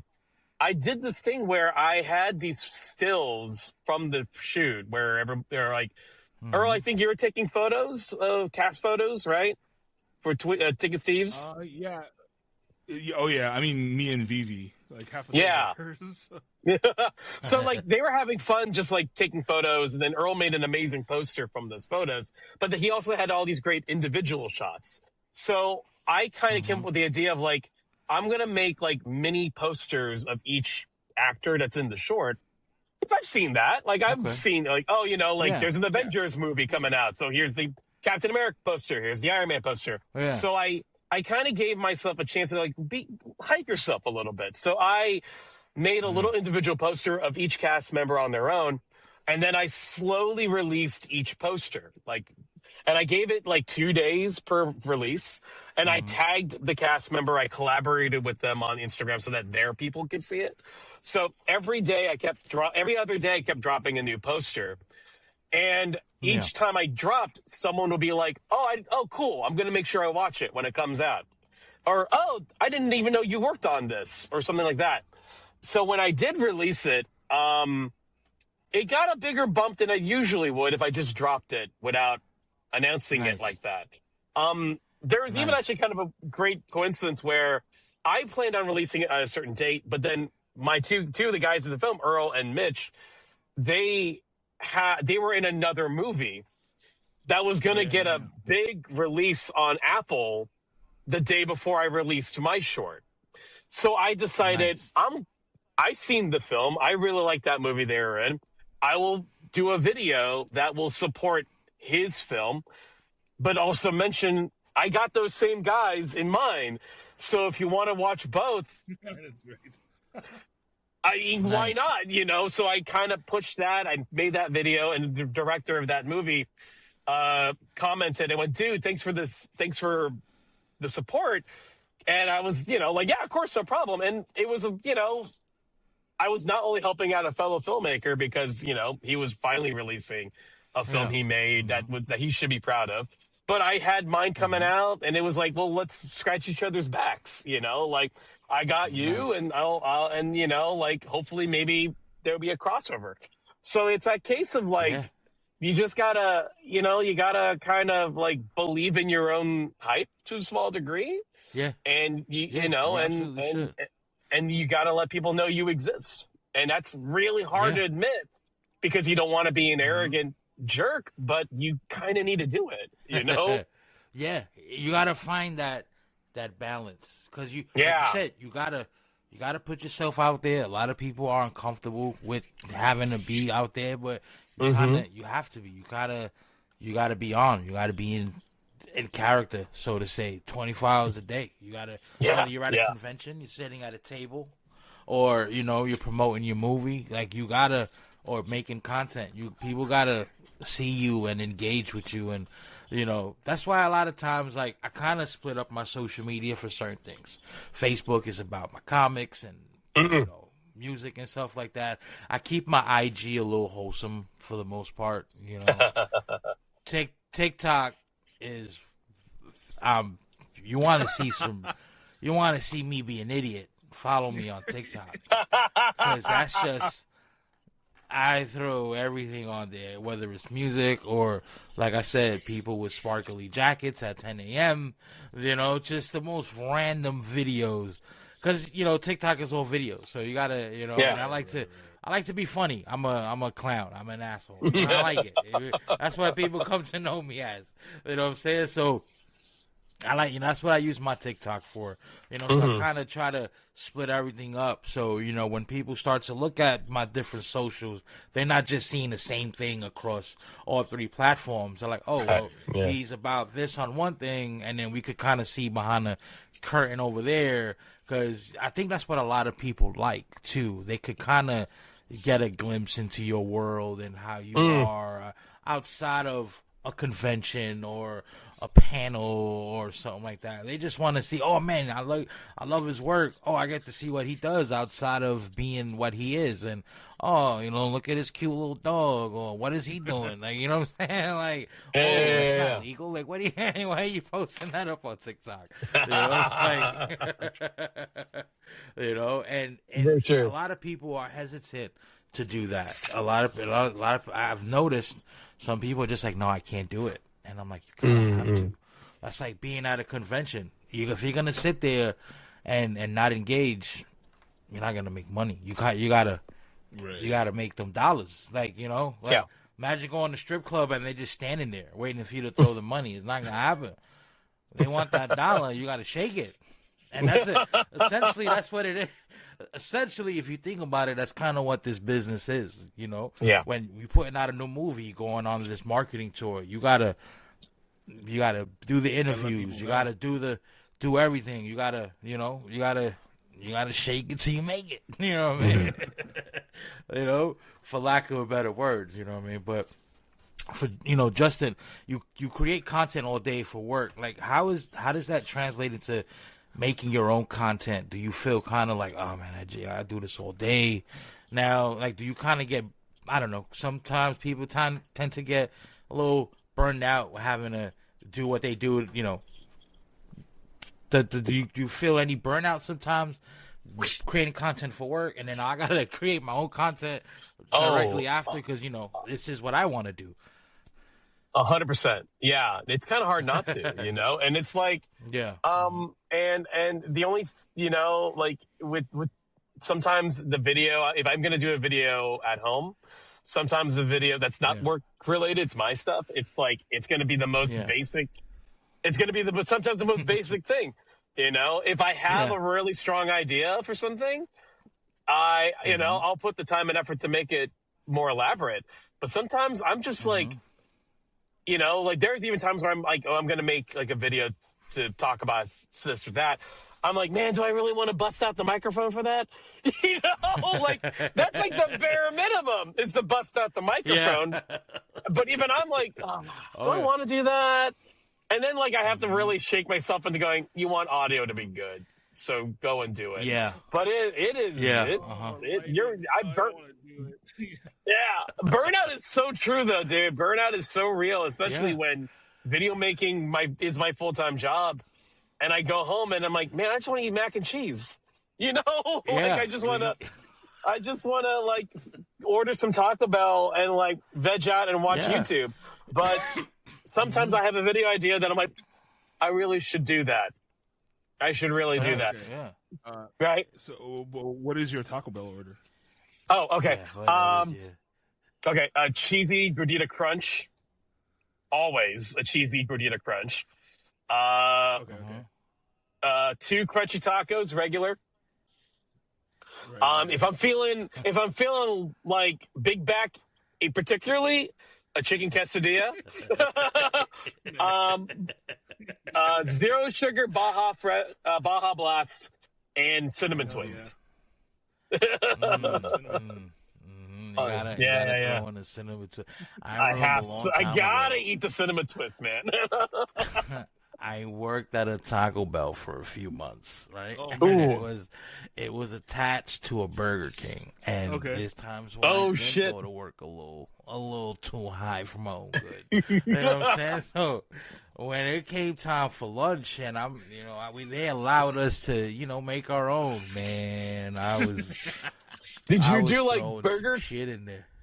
Did you do like Burger Oh, King Taco Bell whatever my combos? high mind.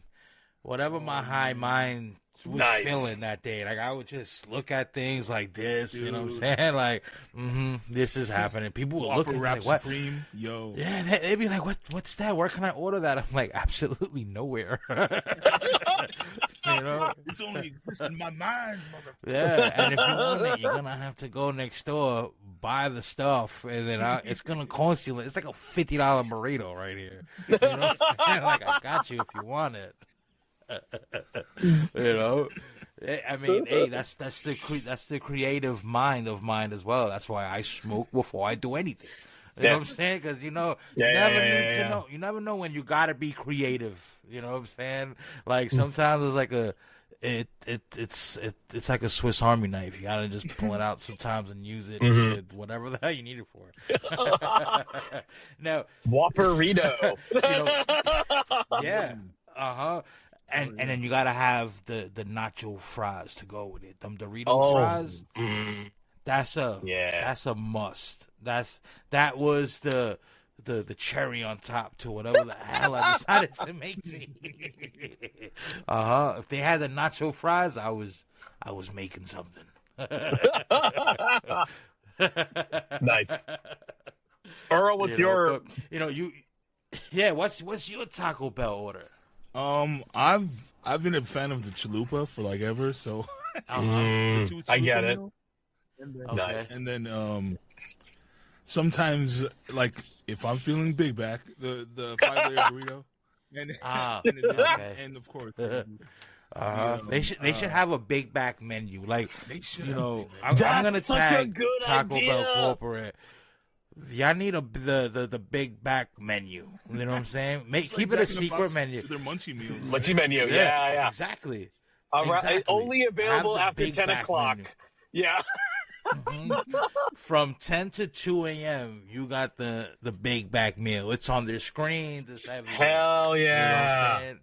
Now we're talking. Taco Bell Big Bag meal. Consult the physician. The Taco Bell Big Bag. Check your local Taco Bell. Absolutely. Just DoorDash the Taco Bell Big Bag. Now we're talking. Oh yeah. Listen, you want to? That's it. Taco Bell. You want to increase profits? You got to watch this show. Well, it's the Big Bag menu available after 10 p.m. You know what I'm saying? Hey, didn't McDonald's just release adult Happy Meals? Kind of. Oh, I don't even know. Yeah, they made these Happy Meals specifically for adults, where it was like Big Macs and all that. We need Big Mac menus. Some one of you guys, McDonald's, Taco Bell's, need to put out the exclusive Big Mac Supreme menu. For sure. I mean, the Taco Bell headquarters is here in Southern California, I think. That's true. There you go. It's in Orange County. It's like, be like, listen, just slip this bit of the episode in. Yeah. Yeah, you got everything. Just mash it together and you just give it a number. You know what I'm saying? Yeah. Give it a number. Yeah. That's it. But, for sure. You guys, I feel have a more like background in film and things like that. Will you ever take a comic book and kind of say, fuck it, let's make a movie out of this? Was that something you guys would do, will do, maybe do? Like any other comic book besides... Yeah. No, like, let's say you guys came up with, you had your own project or somebody else's project. Like, would you guys make that into a movie? Yeah. I like... Yeah? Obviously, yeah. No, I mean, like, just depends on the project, of course. Depends on the comic. Like, obviously, like we would love Lineage to be, go on either the big screen or like even television, which will be rad. Yeah. But like I like other people's stuff as well. So it would, if given the opportunity, I would jump at Yeah. it. Nice. Yeah, I mean, because I'm not going to say that's always a dream, but I mean that is, yeah, that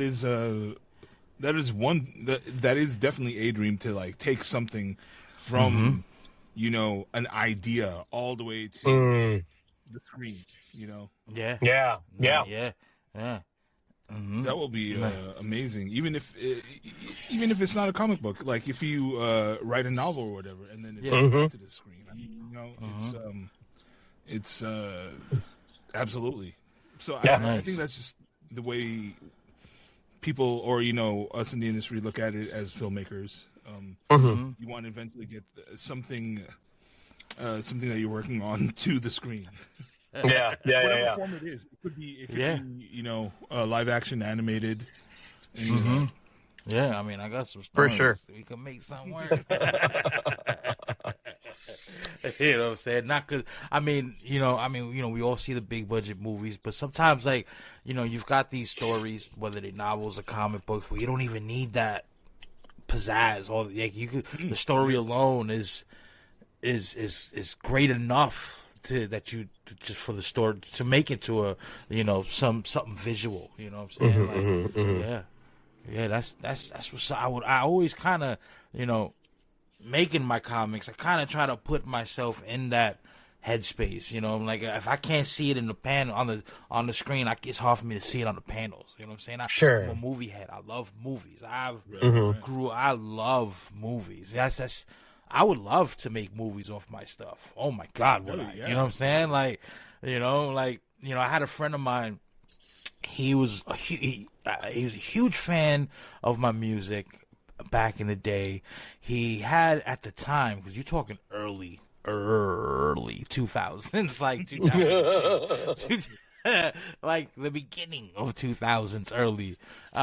He had at the time one of the biggest hip hop websites / message boards. He was a huge fan, and then eventually he got into producing and directing like independent films out in Cali. So I would always try to like pick his brain and things like that. Like this is definitely I'm not gonna feel fully accomplished unless I do something like this. You know what I'm saying? Like I feel like I would love to put a movie or a show or YouTube, anything, something visual.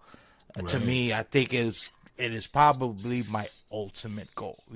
Sure. The music was, the music is, is that's for your ears, the comics for your eyes, and I want the film for like, I feel like that's both together. Like, oh yeah. You could, you're seeing the movie, but you're feeling the not just the acting, but just the soundtracks that are involved and all the aspects into putting the movie together, man. Like attacking all your senses that's a project that I would love to get done eventually, man. That's a dream. I mean, to me, that's a dream. It all starts with a script. It all starts with that script. Yeah. I've got a couple of songs in movie soundtracks, but I want to make one for myself. Of course. Yeah. That's You know what I'm saying? Like, I take my iPhone out sometimes. Because he would tell me, he's like, you don't need all that equipment, man. Take your damn iPhone and go film something. And I'm like, that's right. Yeah. Like, I try to make my own music videos, like, trying to get into that director headspace. Like, no. Yeah. We gotta, you know what I'm saying? Like, it's gotta be like this, Like I remember I directed my first music video, and then on one of the scenes I was like, all right, we gotta act like you're jumping this guy. Unfortunately, I'm trying to kick this ass for real, and I said act. On my mom. I said act like you're jumping him. And then I I had to explain to my mother why her friend's son got his ass whooped. And I'm like, yeah, method acting. It was method acting. It was method acting. It had to look real for the shot, and it looked authentic. I mean, it was. You know what I'm saying? The ass whooping was sadly authentic, but but before we wrap up, man, I like to, one thing about this podcast too, like, I want to make this a space for creators, whether they brand new to the game or kind of looking for some sort of lane. I like to always ask my guests, like, you have any advice, any gems that you could give to whoever is watching or listening to this, on their podcast platforms. Like, sometimes they just looking just to start a foundation somewhere, you know what I'm saying? And because my experience, this has been a massive, starting off as a headache. You don't kind of, I don't know what you're doing. You kind of like learning as you go, and sometimes those walls you hit tend to hurt your pockets as well. You know what I'm saying? Because this is a very expensive thing to get into. Is creating your own project. So do you have any gems you could give any listeners out there, to help them with their goals? I think that I feel like I say this a lot, but it really is, you just got to start. You just got to start, and it doesn't have to be at a particular level. It can be crappy at first, or what you think is crappy, as long as you're starting. Yeah. Because if you're going to sit there and wait for something to be perfect, you're never going to do it. Yeah. So just start, a fact, and you will learn, how to get better, like, over the course of the time. It is better to keep on doing things and improve slowly along the way. Rather than just sitting there and like having this idea in your head just stew for a long time and having nobody see it. Agree. I think that, it's not about making things perfect. It's about being, it's not about being perfect when you put things out. It's about being consistent. Exactly. Yeah. That's 100% right there. That's a gem if I seen it. Yeah. Absolutely. 100%. Yeah. Justin? To kind of add that to that with Earl, it's, like every failure in your creative endeavors is still one step closer to getting what you wanted, getting it right. Yeah. So I feel like, look, the conversation of AI in art at the moment is a big one. But if I could say anything about why you should still try to do it on your own, as opposed to just putting it on a thing and letting it generate, is that why deny the creative satisfaction that you will have when you are one step closer to the creative projects you want to do? Like, I wrote really bad short films. I wrote really bad scripts. I drew really terrible comics. I made really bad edits, directed really bad things. So I can feel a little more confident doing it now. But I feel confident doing it now, and every time I get just a little bit more, just a little bit closer to how I want it to look, I feel like I've accomplished a billion things. And that is why you get into, if you love being creative, that's why you do it. It's that when you do that thing and you just are that much closer to how you want it to be, nothing feels better than that. Absolutely nothing. So just fail. Right. Fail a lot, but you will get there. But you will get there. I swear to God, you're going to get there. You just got to understand you're going to fail, and that's totally cool, because that failure you did 100 years ago is not what you're going to do now. And that's how you get better, and that's how you're going to feel more fulfilled. I will add to that. Yeah. And it's like, when you do fail, like, know why you failed. Yeah. Please know why you failed. Yeah. Don't keep making the same mistakes, because then that's just, the definition of just being out of your damn mind at that point, Adapt, learn from your mistakes, because no one, I mean, you probably got one or two, but for the most part, no one really comes in knowing 100% what the hell they're Right. doing. You know what I'm saying? The game changes from day to day. What was cool and what worked yesterday is most likely not working tomorrow. Yeah. That for real. Like I started doing my comic books in 2015. Yeah, I just realized how long I've been doing this. And then COVID hit. I stopped. I focused on my entertainment degree, got that out the way, and then I just came back and I realized the game changed over the past couple years. You know, like I had to completely reevaluate my original hustle method that I had into how I was putting out and marketing my comics. It's not the same as it was back in 2019, you know, and you gotta stay up to date, you know what I'm saying? You gotta ride these waves, man. But, you know, Earl and Justin, I wanna thank you guys for joining me today. It was awesome. Please send me your links because I want to check out these videos, man.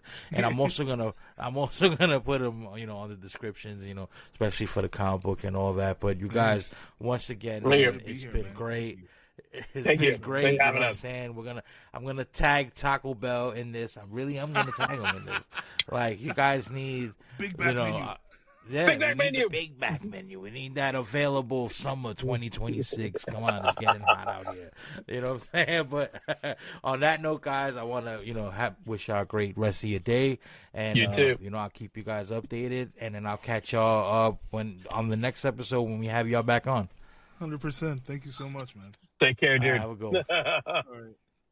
Show, that was another banging episode, and we definitely gotta tag Taco Bell in this. Y'all need to bring that big back menu. You know what I'm saying? But you know what I'm saying? Don't forget to check out everybody's links in the description below.